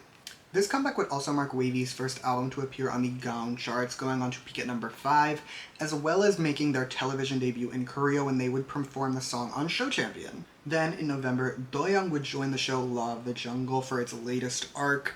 I didn't watch any of it, but I mean, I would assume it's entertaining. Also, in November, NCT Dream would feature on the song Up To You by American/Canadian boy band Pretty Much, and for the record, personally, I would have drained my bank account and paid for the flights for Pretty Much to interact with Dream, because it would have been so amusing. I know it in my spirit, but whatever, it's fine. By the way, if you were wondering, this song sucks. Like, I hate this song. After that, though, NCT Dream would host their first official concert entitled The Dream Show, and it was meant to be a little bit of a tour moment. While officially speaking, it was never the size or scale of 127's tour. They did perform in Seoul and Bangkok. There were technically plans for other shows, however, they would, for obvious reasons, be getting cancelled. Also, quickly to note, Jenna would stop hosting the show right around here. We now have our first 127 thing in a hot minute, which is that NCT 127 would become the first K-pop group to appear in the Macy's Thanksgiving Day Parade. Do not ask me why, but for some reason, this was wildly amusing to me. Like, I can't put my finger on what specifically it was that was so funny, but I found this very entertaining. Closing out 2019, we would have a little SM Station moment with the release of Coming Home on December 13th. This song would have members Jaehyun, Taeyo, Doyoung, and Haechan in it, and I am bringing it up because I fucking love this song and no one else seems to appreciate it like I do, and I just want to be heard. Either way though, that's actually all I have for 2019, so with that, let us head back to the retrospective corner. So 2019 was a pretty big year, if I had to say. We see the debut of WayV, our first actual new subunit since 2016, which is really cool. And we also see our first official NCT tour with 127. However, this does bring up a certain issue that I touched on a little bit ago, which is the NCT Dream versus NCT 127 and levels of promotion. And I'm going to talk about it, so we're going to go on a little bit of a tangent. Okay. I know people are going to get mad about this section. I'm prepared, I'm ready for it, and I do think it is important because I think it is relevant to understand the history of NCT. However, I will admit my own biases. I'm a Dream stan. Not that I have like an issue with 127, of course not. I'm a Haechan stan first and foremost, which means like I'm watching content from both units. However, for me personally, just what I enjoy in my groups, I prefer Dream. That being said, it does mean that I tend to get a little bit more, let's say, pissy when SM seems to focus a lot more on NCT 127 and leaves Dream to do nothing. So, while we're on the confession floor, that's what I've dubbed this space, this is the confession corner, but while we're here, here's what we're going to do. I'm going to compare the physical releases and the tours that both units, NCT Dream and NCT 127, has had as of me filming and writing this in 2022, okay? So, starting with NCT Dream. Their Korean discography consists of a single album, 4 mini albums, 2 full albums, and 2 repackages. On top of that, there is also a live album and a Japanese mini. As for tours, they did have one minor tour moment before the pandemic. However, COVID did cut that short, so I am going to give SM the benefit of the doubt and say they had one full tour. And then, as of right now, they have another tour scheduled. However, those dates are pretty much just Korea and Japan. It's not like a full-fledged tour, if you know what I mean. Now let's look at 127 for a minute. Their Korean discography consists of 4 mini albums, just like Dream. However, they also have 4 studio albums, and as of right now, 3 repackages with presumably a 4th one coming. On top of that, their Japanese discography consists of another studio album and an additional 2 mini albums, meaning that if you balance it all out, assume that a repackage equals a single, 127 basically has an additional 3 full albums and 2 mini albums over what Dream has released. Additionally, if you look at tours, NCT 127 had a full-fledged world tour before the pandemic, and since the pandemic has performed all over the world. Like, in addition to just Japan and Korea, they have American shows, they have shows in other parts of Asia, so they basically have 2 world tours under their belt, not including a cancelled American tour that got cancelled from COVID. So, like, again, I know people are going to be mad about this section, and that doesn't even take into account WeV, which, like, really is getting fucked, but that's a separate issue. But it's just, like, when you look at the promotions that both units have had, because they've existed for more or less the same length of time, 127 is a couple months older, you can't honestly look me in the eye and tell me that it doesn't seem like SM is favoring 127 over Dream. Now, there are various reasons that SM could be favoring one unit over the other. I have my own theory that we're going to get to, but I want to make it clear before I say anything. This is a crack theory. I don't know anyone at SM. I don't work there. I don't know any of the official tea, so this is just my theory, okay? I don't think Dream was meant to last this long. I think Dream was meant to be done by now, because if you think about the graduation system, NCT Dream is perfectly designed for you to use it to bring in the brand new, really young members, have them promote with Dream for a few years, then shuffle them into other units. The issue is that Dream got really popular, so SM decided, you know what, let's make them a permanent unit. The only problem is they didn't shift their promotional cycle, which is a major failing if you ask me on the part of SM. Now I will concede, I'm going to give SM credit. By definition, due to the member overlap, you can't have both units going at the same time. Like, it does not work. You, by definition of having such an overlap, will need to focus on one group over the other to do anything. Like, you can't have NCT Dream and NCT 127 on tour at the same time unless you want Mark and Haechan to literally be dead. Like, they would not survive the experience. They would die of exhaustion. So, like, I will concede that fact, which is why, Dream scenario, I know it's not going to happen, but I do really want it. Move Haechan out of 127. Give him just to Dream. Take Mark. Pick one. I don't actually care which unit you give him to at this point, but, like, pick a unit, put him in that. Let them promote as 2 fully separate units. I think it would be a lot better. Anyway, that's all I really have for this little section.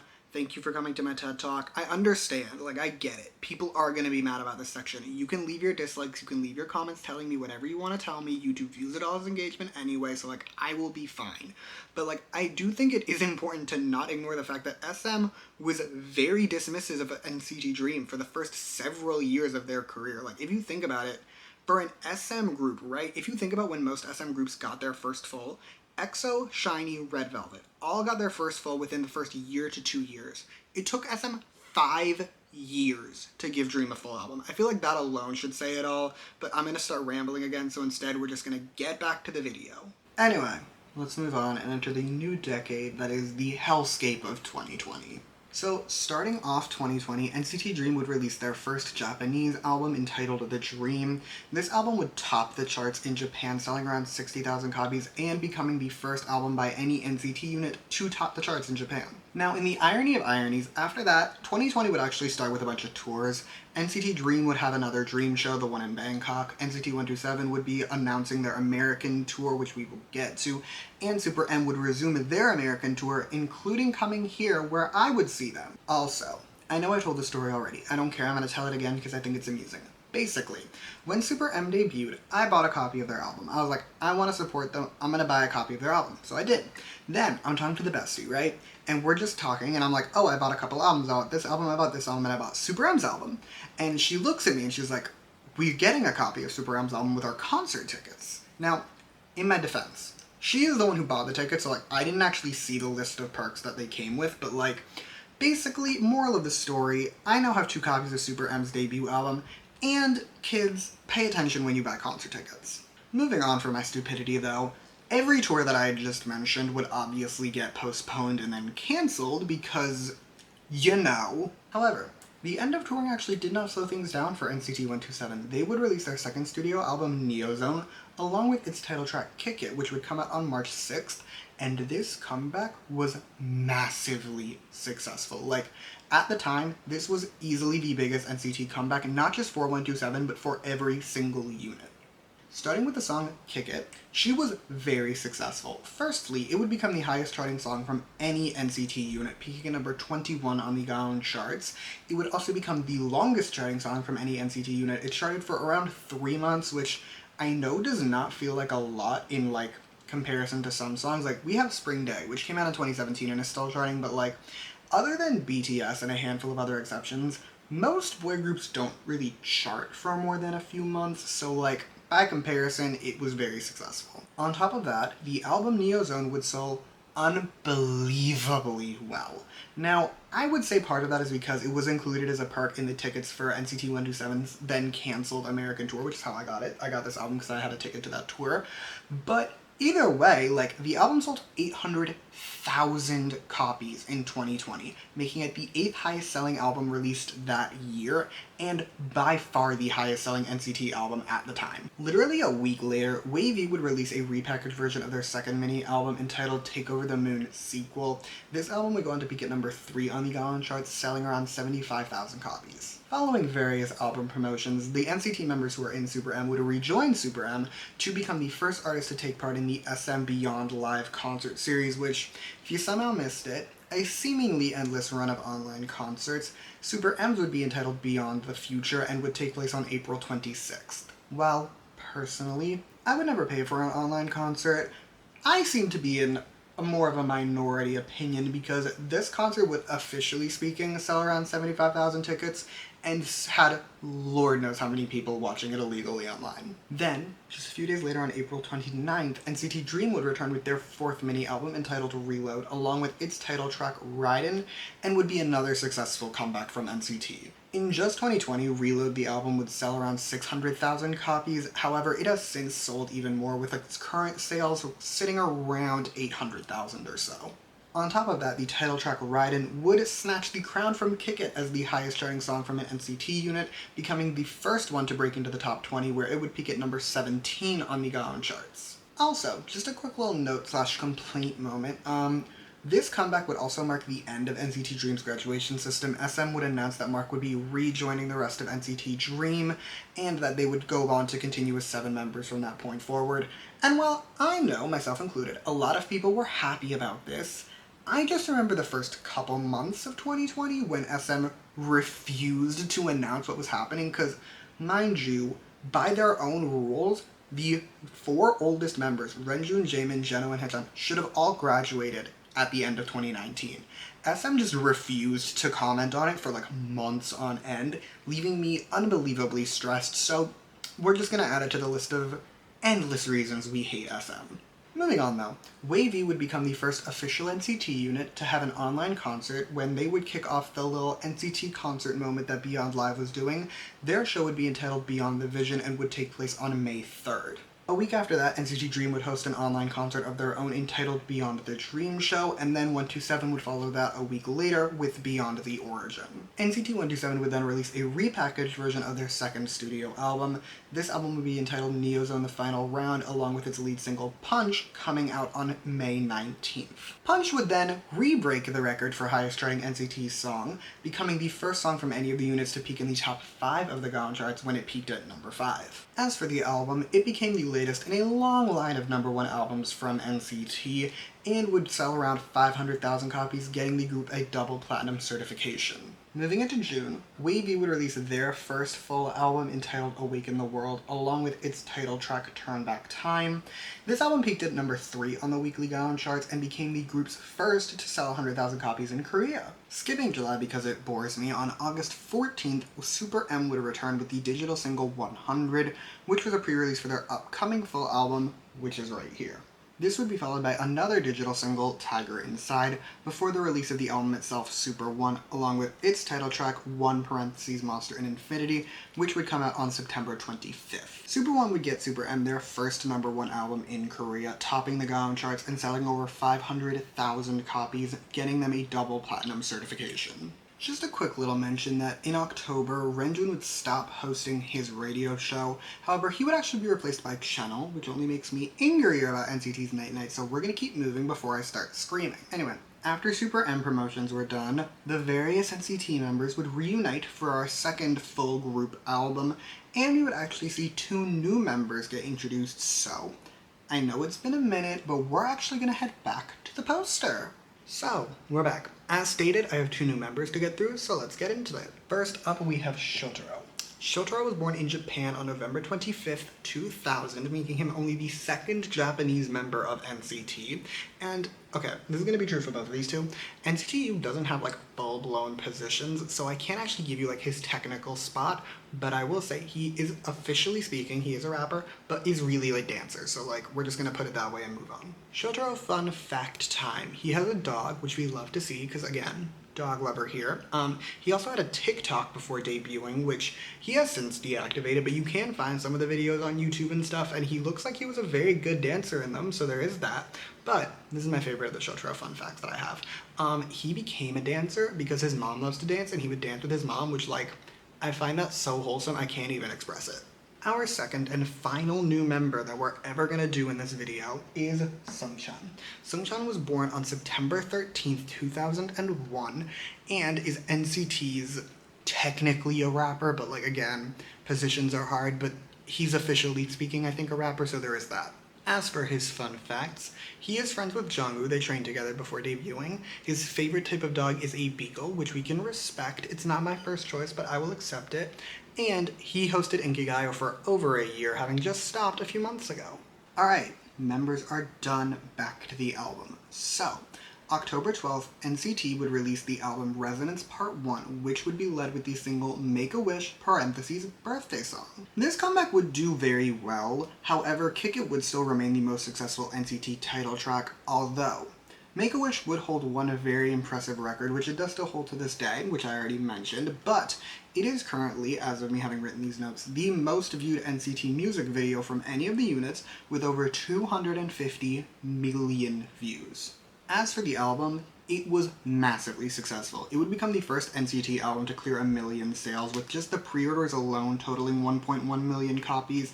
It would go on to sell even more, obviously, and would close out the year as the 4th highest selling album of 2020, in spite of the fact that it came out in October. Now, in case the part 1 of Resonance Part 1 wasn't clear enough, there would be a part 2. NCT would return once more on November 23rd with Resonance Part 2, along with its title track, 90s Love. This album would also sell incredibly well. In 2020, it only sold around 800,000 copies. However, it had sold another 400 in 2021, with a grand total of around 1.2 million.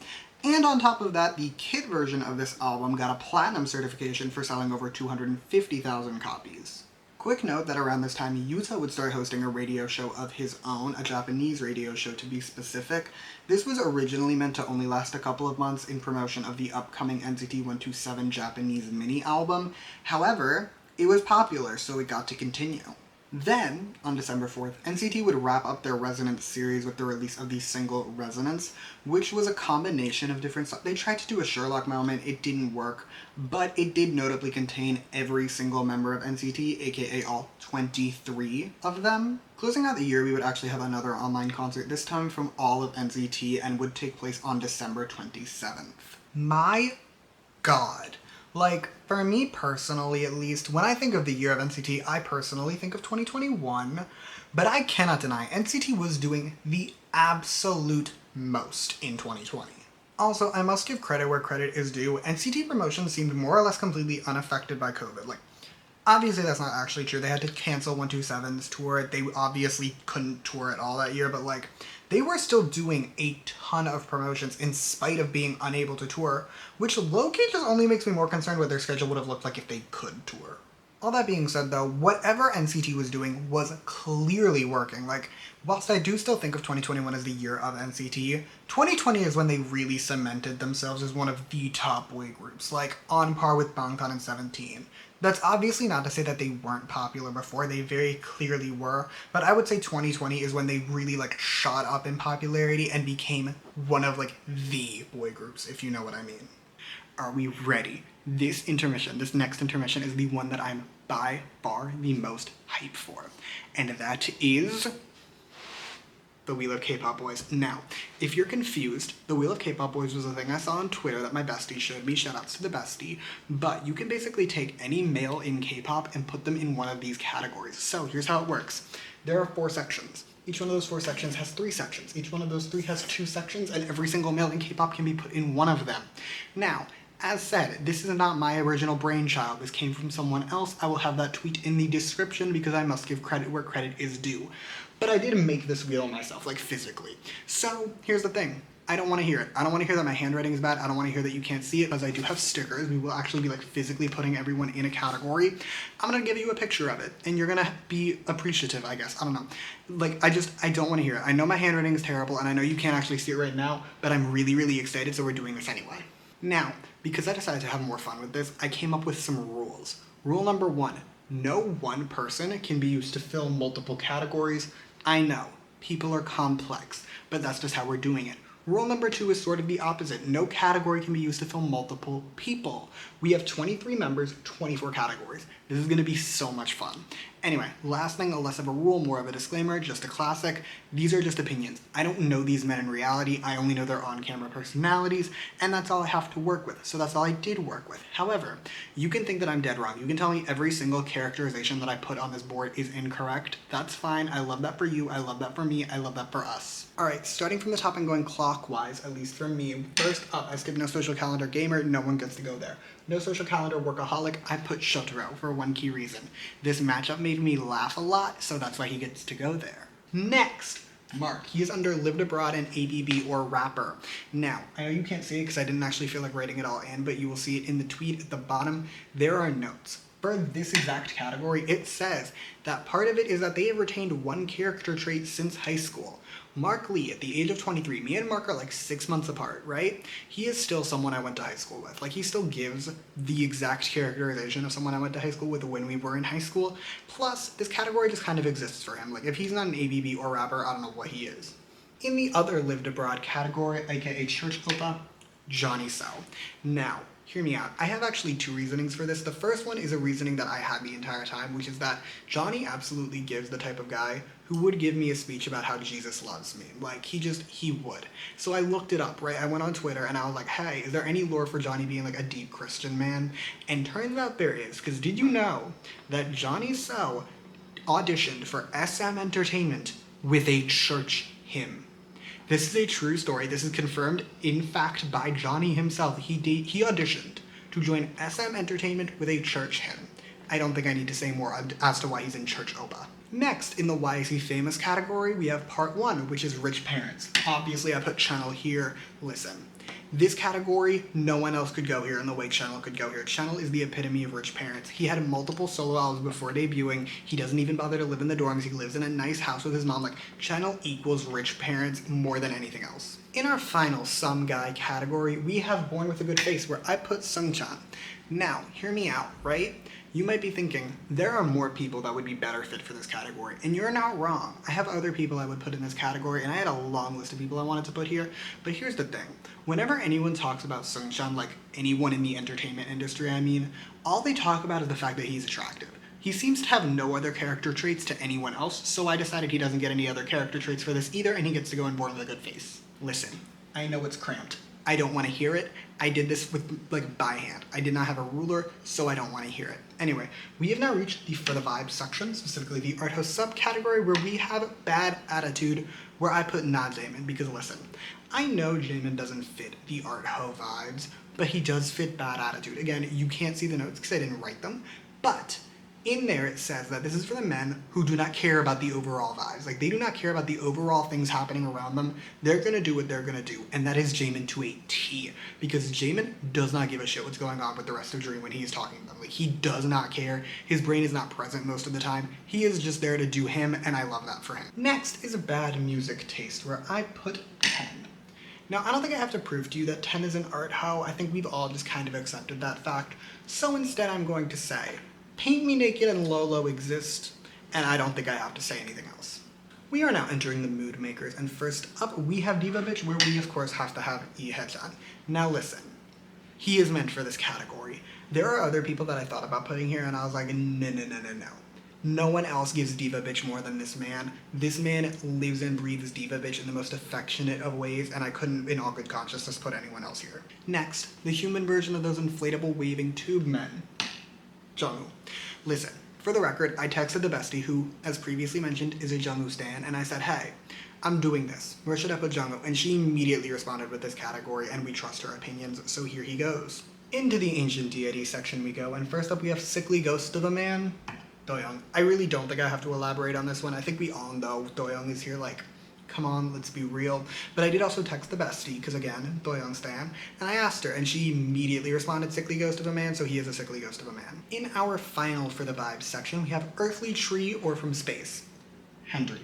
Listen, I thought about putting him in Bad Attitude because he does not give a fuck about the vibes, and then I realized that doesn't fit as well. Like, Hendry, no one knows what he's doing half the time. This man is nothing short of a lunacy in human form, but it's also kind of very amusing, so he can have rights for it, and more importantly, he can go in Earthly Tree or From Space.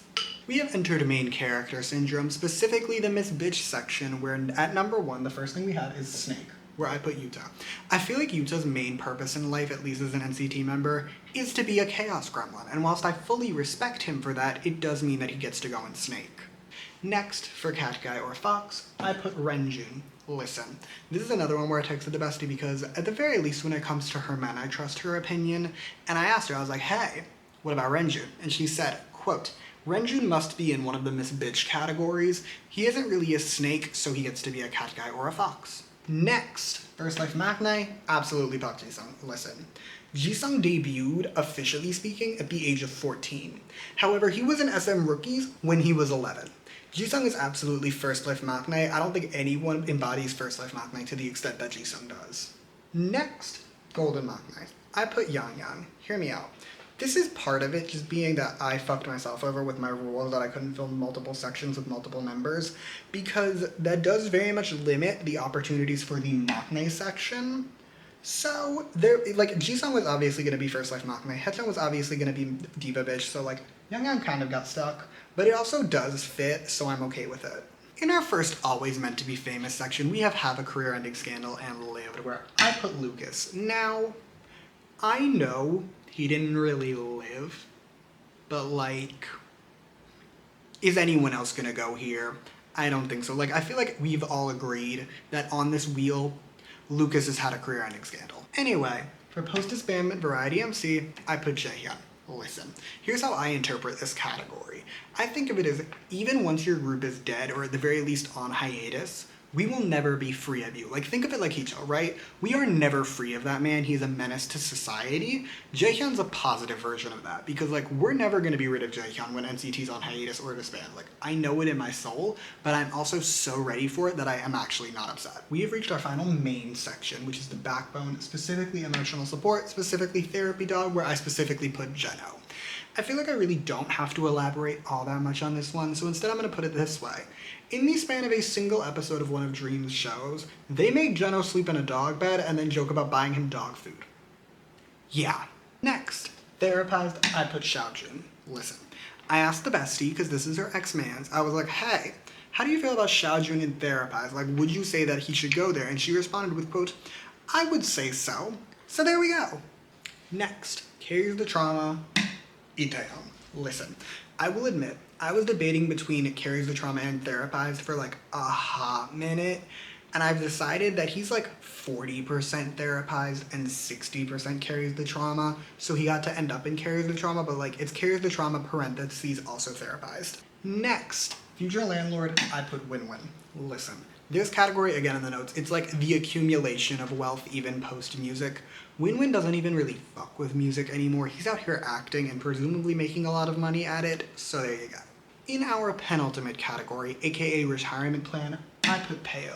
Listen, I think about this one as like the opposite of the post-disbandment variety MC. Like, once NCT's on hiatus or disbanded, we are never going to see this man again.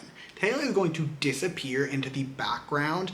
My personal crack theory, he's going to become a vocal trainer at SM. I would love to see it. But like, once NCT is gone, never going to hear from this man again, I swear to God. Last but not least, in the dads category, I put Kun. Listen, Kun is already a father of 6. Like, let's be real about the Weeby dynamics for a minute. Kun is already a father of 6. Like, there was nowhere else he was gonna go. Anyway, that's the Wheel of K-Pop Boys. I would love to do this for more people, like more groups. This was so fun. I don't think you understand the time of my life that I had setting up this intermission. This was so, like, 10 out of 10 experience. Anyway, here's the picture. Now let's get back to the video. Kicking off 2021, all the NCT units and Super M would all take part in the free SM Town concert that took place on January 1st. Now, unrelated to the history of NCT, but I am of the opinion this concert was more than anything else a fuck you to Big Hit, because just before SM announced this concert, most importantly announced the fact that it was free, Big Hit was getting dragged on Twitter for their concert being super, super expensive, and I personally, like, I don't know if it's true, but I can't be convinced otherwise, and I also respect the pettiness, like, a little too much. Also, just to quickly note, this is going to be the last Super M promotion we have because Baekhyun would enlist in May, and they have been on hiatus ever since, so if you were annoyed that Super M is being included here, you can, I guess, move on because we're done now. After the concert, though, we would actually have a very chill January. The only thing that I feel worth mentioning is that in an interview, Sungchan would say that he and Shotaro were debuting in an upcoming NCT unit that would debut later that year.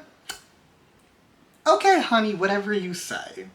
Jumping ahead to February 17th, NCT 127 would release their second Japanese mini-album entitled Loveholic.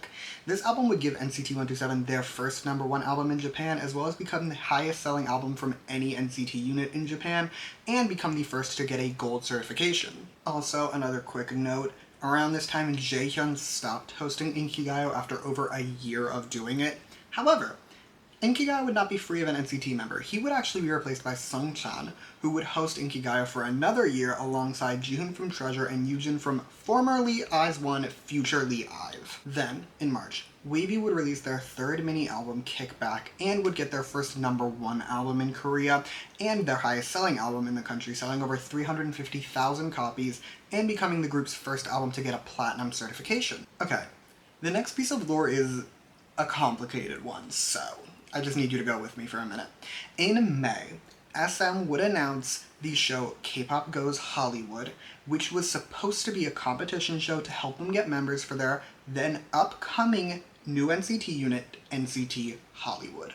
Now, if you live on Twitter as much as I do, those words literally just triggered millions of flashbacks into your mind because Twitter was not a huge supporter of NCT Hollywood for a number of reasons. I would say the key complaint I saw on Twitter at the time was that Sungchan and Shotaro were not going to be in NCT Hollywood. It was meant to be a more American-based unit. Sungchan and Shotaro didn't have a unit yet, so like people were kind of annoyed about that.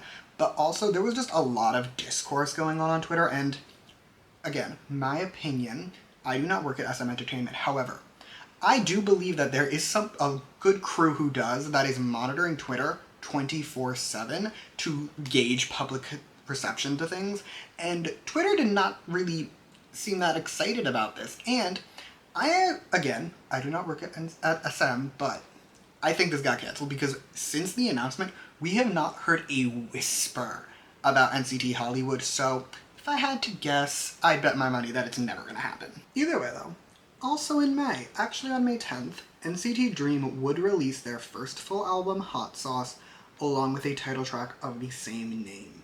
Now, this album was unbelievably hyped up for two key reasons. Reason number one was just NCT Dream had existed for a very long time. They were the only NCT subunit at the time to not have a full album. So, like, there was that at play. Like, for me personally, I can say I was really, really excited for an NCT Dream album. But also, I would say a bigger draw a little bit was that this would be the first album to feature Mark since he returned to the group. So, like, the combination of the two led to people being really excited about this album. And all of that hype really did pay off because if you ask me at the very least, I would say that definitely at the time and quite possibly even to this day, this is the biggest NCT comeback we have ever seen. So, like, let's get into this. Starting with the song, Hot Sauce would debut at number 1 on the Gaon digital charts, making it the first number 1 from an NCT unit ever. On top of debuting at number 1 on the digital charts, Hot Sauce would also top the monthly download charts for May, which is very impressive in and of itself, but made even more impressive when I tell you that the number 2 song was Butter. On top of all of that, it would do very well on music shows. It would pick up a total of 8 wins, making it the most awarded NCT song from any unit at the time, and become the first song since My First and Last to win a triple crown, which it got on M Countdown. Also, while I hate using YouTube as a metric, I will say, the music video for Hot Sauce is the 3rd most viewed music video from any NCT unit with over 165 million views, and at the time of its release was the most viewed music video from NCT in the first 24 hours. Okay, we've talked enough about the song. Let's talk about the album Hot Sauce now. Hot Sauce would become the first NCT album from any unit to sell over 2 million copies, picking up a double million certification, and would become the highest selling album in all of South Korea for the entirety of the first half of 2021, and would become the first non-Japanese album from an NCT unit to top the charts in Japan. Additionally, as I was saying about the hype, in the month or so leading up to the release of Hot Sauce, a bunch of old NCT albums, specifically NCT Dream albums, saw massive spikes in sales. Like The First, We Boom, We Go Up, all of their old albums were selling like over 100,000 copies. It was insane how hyped up this release was and how successful this comeback was. Switching our focus to Wavy for a moment, we would get our first of what was meant to be a series of duos from the subunit, or, as I have dubbed them, sub-subunits. Either way, the first of these units would be made up of Kun and Xiaojun, and they would release the single album Back to You on June 16th. Then, on June 28th, SM would announce their plans for NCT for the next couple of months, including various comebacks, but most notably, they would announce that in the next few months, NCT 127 would be releasing their 3rd full album. Now, you might be sitting there wondering, Simon, 2 things. 1, why are you telling us this at all? Because I've never mentioned when SM announces things for NCT, because for the most part I don't really care, because when it happens I'll talk about it. And 2, you might be wondering, why am I telling you this with Hello Future here? The answer to that question is simple. SM decided to be shady as fuck and announce NCT's upcoming full album the same day NCT Dream released the repackaged version of their first full album. This really just brings up the question that I've always wondered, which is like, does SM just not have a company-wide calendar? Because like, every organization I've worked for has like a company-wide calendar, right? Where it's like, you can just pull up this calendar. Because like, for example, I work in fundraising. So like, dates of events are very important to me. And similarly for the music industry, I would feel like dates of releases are probably important. So like, I will just check if I'm like, oh, we should do an event on this day. I will check the company calendar and be like, oh, okay, great. Some other department is doing an event on that day or like a week before it, so let's not do it then. I don't think SM has a company-wide calendar. I think every single team is just operating fully independently. So like, SM, get like Google Calendar, get Outlook Calendar, get some form of company-wide calendar, because this is not the first time that your timing has been inopportune, let's say, and I need you to fix it. Anyway, in spite of SM being a little bitch, this comeback would actually be very successful. The album, Hello Future, and its title track, Hello Future, would come out, as previously stated, on June 28th. Now, I won't deny, it did not do as well as Hot Sauce. However, repackages just very rarely do better than the original, and this album still did very well. It would go on to sell over 1 million copies, making it the highest selling repackage in the history of SM at the time, and getting NCT another million certification. And the kit version of the album would get a platinum certification of its own, selling over 270,000 copies. As for the title track, Hello Future would get Dream an additional 6 music show wins and another top 10 on the Gaon charts, peaking at number 6. Skipping July because nothing exciting happened, on August 5th, Doyoung and Haetan would release a duet entitled Maniac, which was produced by my worst enemy and just a menace to society, Mr. Ryan Jun. Now, in spite of my hatred for this man and his utter inconsistency when it comes to producing music, I cannot deny this song is nothing short of a masterpiece. Like, my opinion, but this is the best song NCT has released in the 2020s, if not ever. So, like, we love this song, but we still hate Ryan just a little bit. Then, a few days later, 10 would release a solo single entitled Paint Me Naked, followed a week after that on August 17th by the release of his duo with Yang Yang and their English single Lolo. I hate both of these songs and I don't want to talk about them, so we're gonna keep going. Also, quick note, Jungwoo started hosting Music Core around this time. He is, as of me having written these notes, still hosting Music Core, so we love that for Jungwoo. Also, just want to quickly bring up, this is when the Lucas scandal happens. I'm not getting into it again, but just note this is when it is in the timeline. Jumping ahead to September, also another quickie thing, Channel would stop hosting his radio show with his last broadcast being on September 12th. Then, on September 17th, NCT 127 would release their third full album, Sticker, and its title track, Sticker. These names drive me nuts. We need to move. I'm gonna start complaining, we just need to keep going. Anyway, Sticker the song would do quite well. It would get 10 total music show wins, making it the most awarded song from any NCT unit, a record, by the way, that it still holds as of me filming this, and it would tie the record for the highest charting song from NCT 127, peaking at number 5 on the Gaon charts. However, the real place that Sticker shined wasn't its album sales. As of me filming this, Sticker is still the highest selling album from any NCT unit with over 2.4 million copies sold, and went on to be the second highest selling album of all of 2021, just behind Butter. So, like, you know, if you're the second highest selling album behind Bangtan, I think you're doing something right. Sticker would very quickly be followed by a repackage entitled Favorite, which would come out on October 25th. It was led with the single Favorite parentheses Vampire, and you know what? When it comes to SM albums and singles, I will take the slightest of differences because it's better than what we normally get. Although this comeback would fail to do better than Sticker, it did still do quite well. The album would sell over 900,000 copies, getting a triple platinum certification, and the title track would set a new record for NCT 127 as their new highest charting song, where it would peak at number 2. And I would quickly like to note, you know how when I said with the Sticker album, the number 1 was Bangtan? The number 2 song that week was IU, so when you're number 2 to IU, you're doing something right. Following Favorite promotions, we would get our third group-wide album entitled Universe, which would come out on December 14th and contain all the members with the exception of Lucas, who was still AWOL, and Winwin, who was busy acting and therefore unable to participate in this comeback. The album would have the pre-release single Universe parentheses Let's Play Ball, as well as a follow-up single Beautiful, which notably contained vocals from all 21 of the members who were in this album, and, like, low-key, bit of a moment. Like, this song, I'm not gonna say it made me cry, but it definitely did make me feel a lot of things. In terms of the success of this comeback, digitally, it was pretty mid. There was nothing really of note going on. However, physically, it did quite well. It would get NCT yet another million certification, and in spite of the fact that it came out on, again, December 14th, it went on to be the 5th highest selling album of all of 2021, which, personally, I would say is very impressive. That same month, NCT 127 would kick off their second world tour entitled Neo City The Link, which began that December, again, with 3 shows in Seoul. Closing out the year, various groupings of NCT members would take part in the SM Town-wide album SMCU Express. I'm not giving you every single song that has an NCT member because A, that feels pointless, and B, I just don't want to do it. Just know that it is a thing that happened.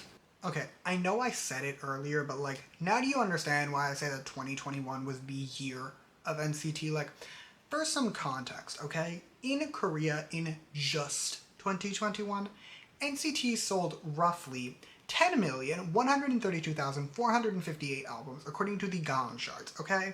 That number is also definitely lower than it actually was in terms of their total sales, but even if I'm right, okay? Like, let's say that's exactly the number. They sold 10 million albums in a single year. Like, that's something pretty much only Bangtan could do. They also started doing much better digitally this year. They had 4 top 10 hits on the Gaon charts this year, including the first non-Bangtan #1 song by an idol boy group probably since Big Bang in 2018. Like, this could just be me, but I would honestly say that much of the past several years had just been a leading to this point. Like, the growing of the fan base, the growing in terms of popularity, all of that was leading to this year when they would somehow have 3 of the 5 highest selling albums of 2021. I don't really want to do an intermission after all of that, so I'm not going to. Instead, we're just going to jump straight into 2022, which began with SM announcing the latest season of SM Station would be entitled NCT Lab and would contain songs from the NCT members. Now, hear me out. I feel like you need to understand something about me before I explain my feelings on NCT Lab. Now, when NCT the idea was announced, I was really excited because all I want from NCT U, if you know anything about me, you will not be surprised by this. When I review an album from any big group, I ask for one thing, which is interesting combinations. And NCT is designed to do that. Like, NCT U is literally designed to give me unique pairings of members, and my dream for it is nothing more than 4 people per song, because once you do more than that, I think it gets a little bit too messy. I want the interesting pairings. I know NCT can do it. I get disappointed every single time when SM fails me. So, with NCT Lab, for some reason, my dumbass thought that SM was gonna finally give me what I wanted. We've had 4 songs from NCT Lab. That is since the beginning of 2022. It is October. We've had 4 songs, and for some reason the Taeyong song with Wonstein isn't even part of it. One of these days, I'm going to go on my Joker arc and I'm going to fucking blow up SM Entertainment, I swear to God. Anyway, I'm fine. I'm normal.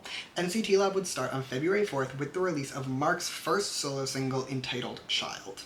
Jumping ahead to March, we would get our second NCT Lab single entitled Connection (Age of Light) with like an X instead of the CT in Connection, and it would feature members Doyoung, Mark, and Haechan, as well as the music video featuring dancing from Shotaro, meaning he has now had his one activity of the year and will be sent back to the SM dungeon for the next several months. Fast forwarding a few weeks to March 28th, NCT Dream would release their second full album entitled Glitch Mode, along with a title track of the same name because SM hates me. This comeback would be another massive success for Dream. The album would spend multiple weeks at #1 on the Gaon charts and become the group's second album to clear 2 million sales, getting them another double million certification. As for the title track, she also did quite well. It would peak at #2 on the Gaon charts and get NCT another chunk of music show wins. Quick note that on April 3rd, Sungchan would stop hosting Inkigayo. He can now join Shotaro in the dungeons of SM, not doing anything because they haven't put them in a unit, even though it's been 2 years. I'm getting so bitter and jaded by this. For the record, I know you can't tell, I've been sitting in this room filming for what is now at a little over 5 hours. I'm literally losing my mind, but it's fine, I'm fine. Anyway, a few days later, NCT Dream would host another online concert entitled Dream Stage Glitch Mode in order to promote their Glitch Mode album. Again, I don't know why anyone's paying for an online concert, but it's none of my business what people do with their money, so you do you. Also in April, Taeyong would release his aforementioned collaboration single with Wonstein. This song, entitled Love Theory, was not part of NCT Lab, and we're gonna keep going before I start screaming. Moving into May, NCT 127 would kick off the Japanese leg of their world tour, which notably included the group's first ever shows at the Tokyo Dome. However, this tour would actually get a little pause moment when NCT Dream would do what basically every SM artist does and release a repackage of their full album. This album, entitled Beatbox, would come out on May 30th and was led with a title track of the same name, of course. This also, for the record, does continue to prove my theory that SM does not have a company-wide calendar because, you could have just not scheduled the album for right after the concert, but, whatever, it's fine. You clearly don't care about the sleep habits of your members, so we're just gonna keep moving. Either way, though, Beatbox the Song would be another hit for Dream. It would get the group an additional 5 music show wins and, I would say far more impressively, their second #1 song on the Gaon charts when it debuted at #1, replacing Psy's That That. The album would do exceptionally well also. It would become the 4th consecutive NCT Dream album to clear 1 million sales, getting the group their latest in what was now a long line of 1 million certifications. It would also be announced that NCT Dream would be hosting their first ever in-person concert in over 3 years, scheduled to take place at the end of July. However, then Mark and Renjun got COVID and it got cancelled. And it will get rescheduled, don't worry, we're gonna get to it, but like, I follow a lot of Dream fan accounts. I feel like we as a community were in like deep mourning that day. Like, I remember seeing on Twitter, people showed up at the venue the day it was supposed to take place, not because they didn't know it got canceled, they were obviously well aware, just because we were just all so distraught. Quickly pausing to note that on August 18th, Jaehyun would release a solo single for NCT Lab entitled Forever Only. This is actually a really nice song, but we're gonna keep going before I start ranting again. Jumping into September, NCT Dream would finally host their concert entitled The Dream Show 2 in a Dream and would take place on September 8th and 9th.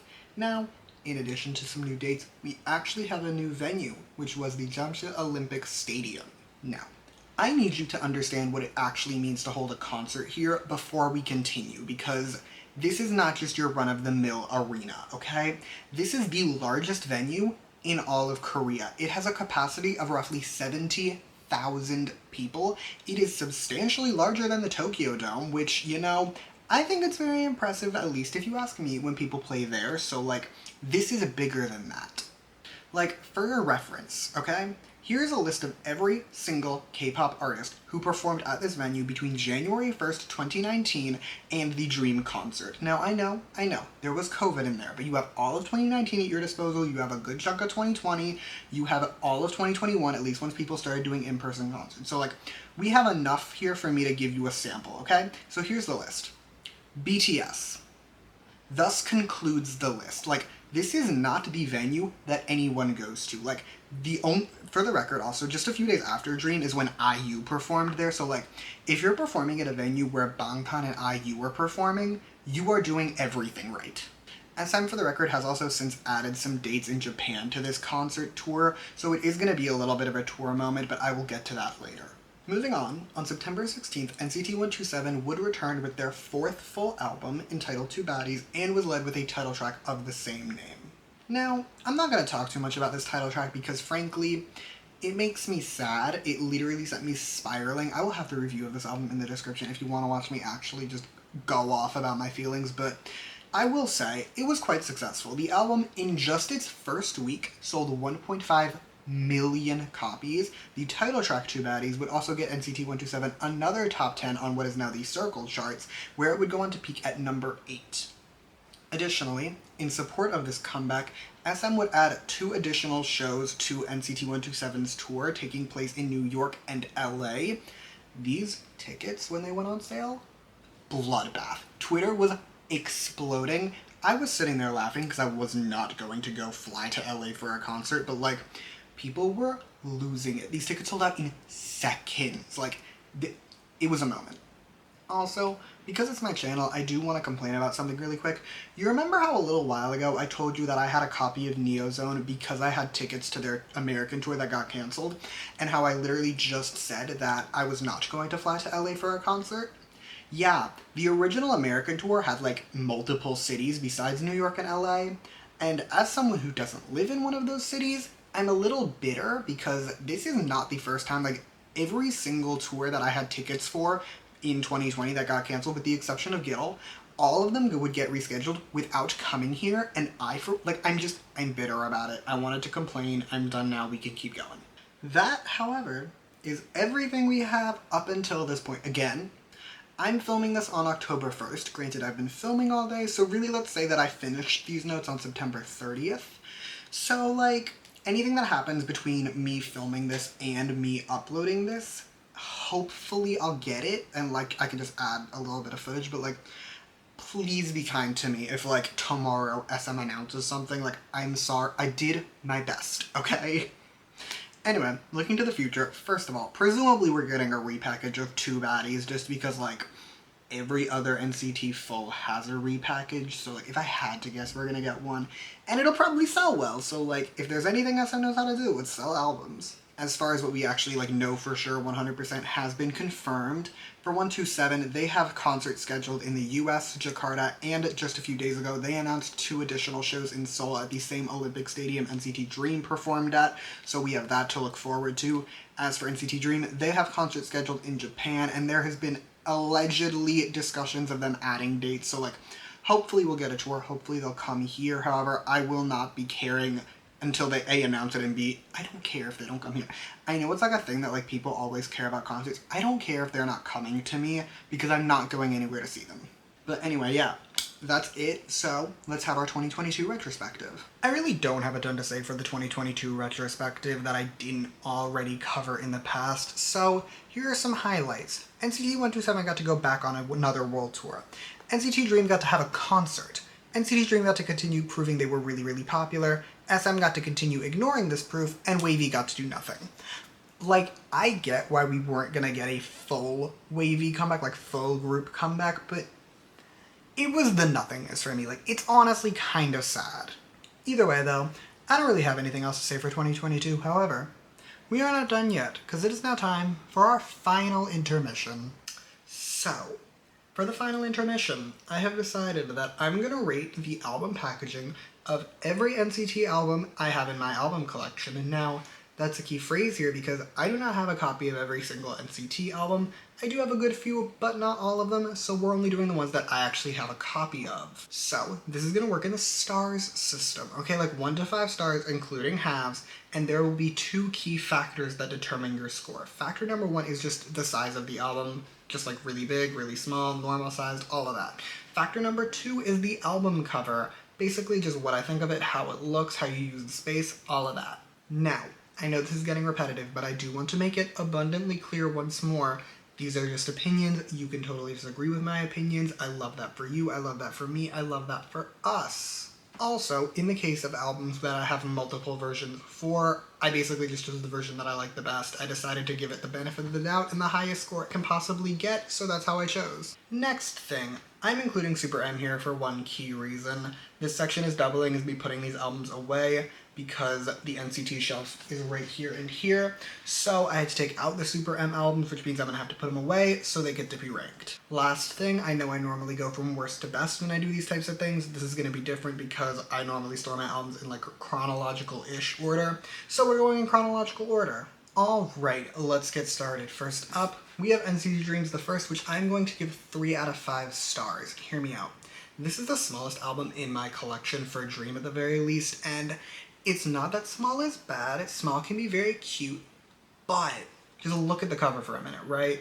All of this is wasted space. This is nothing but emptiness. You only have the Dream members on the side. I don't really like it. I think they could have done a much better job, especially considering this is Dream's first physical album. Basically, I wanted more. So yeah, 3 out of 5 stars. Number 2, more NCT Dream, this time We Young. Now, for this album, my key issue is the length of it, right? Normally I store my albums like I would store books, like spine out, going in. The problem with doing that with this album is that since it's so long, it means it sticks out, which is just not a good aesthetic. So I normally actually store this album face out. I see this cover all the time because I don't like the way it looks sticking out, so I store it like this, basically. I don't know why I struggled so much to explain that. You definitely understood what I meant, but it does have a really cute picture on the front. My only key issue with it is the hair. I don't love all the hair colors, but the image itself is cute, and I do like the beachy vibes, so there is that. Next, our first non-Dream album, which is NCT's Empathy album. You need to be able to see all of it to understand why I love this album, because this album, 5 out of 5 stars, easily. First of all, the cover. I love this cover so much. I think it looks so cool. I love the rainbow. I've always loved it. And this album, it's on the larger side, which means you can do really cool things like you have, I don't know if you can tell, but like you have all the members' names running along the borders. So like you can do cool things like that, but it's not so big that it's obscenely large and annoying to store, which is going to be an issue later, so keep that in mind.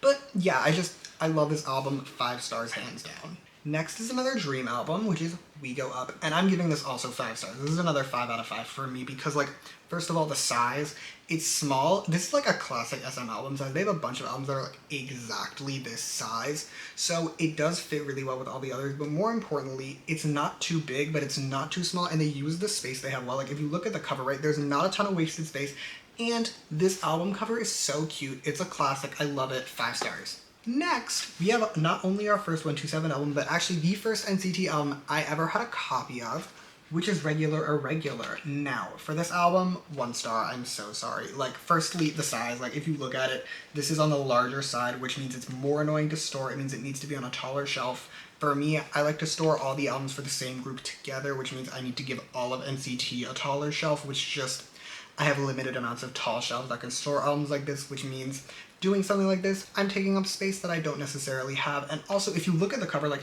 this cover is boring. I don't love it. I don't like it at all, actually. And it's, hear me out, this is gonna be a dumb complaint, I know. The sleeve, there's a sleeve for this, like, you take it out. I hate albums with sleeves because it means that it's just something else to have to deal with. Because, for example, there are albums that I have where, like, I love the cover, but it has a sleeve that I don't want to deal with, so I just leave it in the sleeve, and it annoys me. So basically, it loses credit for the sleeve, it loses credit for the size, and it loses credit for the cover. Next, another 127 album. This time, we are Superhuman. Hear me out.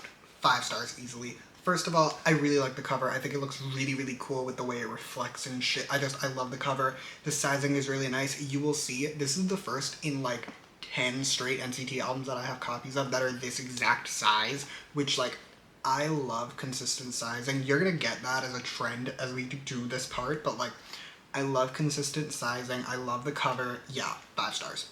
Next, it's a different Dream album. This time it's We Boom. Listen, 4.5 out of 5 stars for one key reason.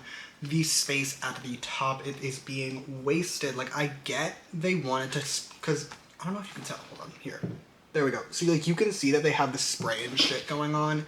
The issue is, they didn't need to make it that high. They could have zoomed in a bit more, given us more of the members. I think it would have been a lot better. But, same sizing as Superhuman, so we love that. And I do love, the parts that have the members on this cover are really, really cute. So yeah, 4.5 out of 5. Next, we have our first Super M album, which is their self-titled album now. I'm giving this album 3 stars just because the sizing is very nice. I have a lot of albums, and sizes like this one are really easy to store, which I, for one, very much appreciate. But like, look at this cover. It's so boring. Like, I'm sorry. The opportunities they had for an album cover that, like, this wasted potential. And also it has a sleeve, which, like, I already said I hate. So yeah, 3 stars. Up next, NCT 127's Neo Zone album. Now, hear me out. First things first, consistent sizing once more, we love to see it, but first, there are some things that I don't like. The first thing is the yellow. I can get past the yellow because it does work here, but really, it's the sleeve. I hate sleeves. Like, just, it's better for this than it is for some albums, but, like, I don't like it, but I do still really like the picture. I think the picture is really good. And again, consistent sizing, so yeah, 4.5 stars. Up next is gonna be Reload by NCT Dream. Now, this is another 5 star for me. Like, first things first, the image on the front, I think it's really, really good. My only issue with it is Renjun's hat because I think it's ugly, but I can get past that. But also, sizing again, consistent, we love it. However, the color, I love this color. I don't know what it is about this color. I think it looks so good. I think it's so pretty, so there is also that. And yeah, another 5 star album, at least in terms of packaging. Up next is the final Super M album, Super One. I'm giving this 3 stars because first things first, I don't love the cover. I wish it was more than just Taeyong and Taemin. I understand there's multiple versions, I just don't like it. Also, this is bulkier than it needs to be, which I don't love, but it's not, like, larger in terms of height than it needs to be, so it's not terrible to store, so I can accept it. And yeah, 3 stars. Next, Resonance Part 1. Now, originally, I was gonna give this album 3.5 stars until I noticed something. You hear that? You hear the noises it makes when you touch it? It's been driving me nuts because I've been touching this album and it's driving me crazy and I hate the noise. So I actually knocked off 1/2 star. It's getting 3 stars now. But let's talk about why I was gonna get 3.5, now 3. The cover. The cover's really boring. I hate the cover. Like, I really, really hate it. I wish it was better, but it is at least the exact same size. All the NCT wide albums are roughly the same height, which means I can put them next to each other and it looks really nice. So it does have that going for it. Next is, unsurprisingly, Resonance Part 2. Now, listen. For this album cover, I'm giving it 3 stars also, just for one key issue. We did not need to have everyone on the cover. Like, if you look, right, I don't know if you can really tell, but Jisung's arm fully in the crease, so like there's that, and like, hear me out. I'm gonna complain in a little bit about overly large albums, so just, I want you to know that I do hate really big albums. I feel like one of the few times they're actually acceptable is when you're, I don't know, hypothetically trying to fit 23 people onto an album cover.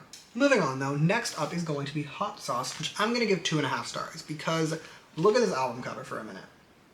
It gives me a headache. Like, it's so chaotic. It literally looks like they let someone's kid do this, and I don't mean like, oh, nepotism, you let like some big person's kid. No, you literally let a child design this. It looks like they took a bunch of different pictures, just threw it on the album cover. I'm gonna feel so bad if someone tells me like, oh, one of the members is on the cover. I don't care, it's ugly.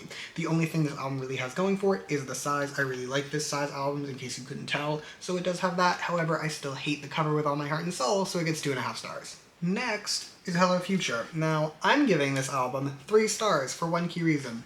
Look how large this is. Do you understand how annoying this is to store? Like, I had to move my entire NCT Dream album collection when I got this album, and I had to switch it with 127 because this album is so tall. It's an absolute bitch to store, and I hate it so much. However, the looks on the cover are really, really cute, so it does have that going for it.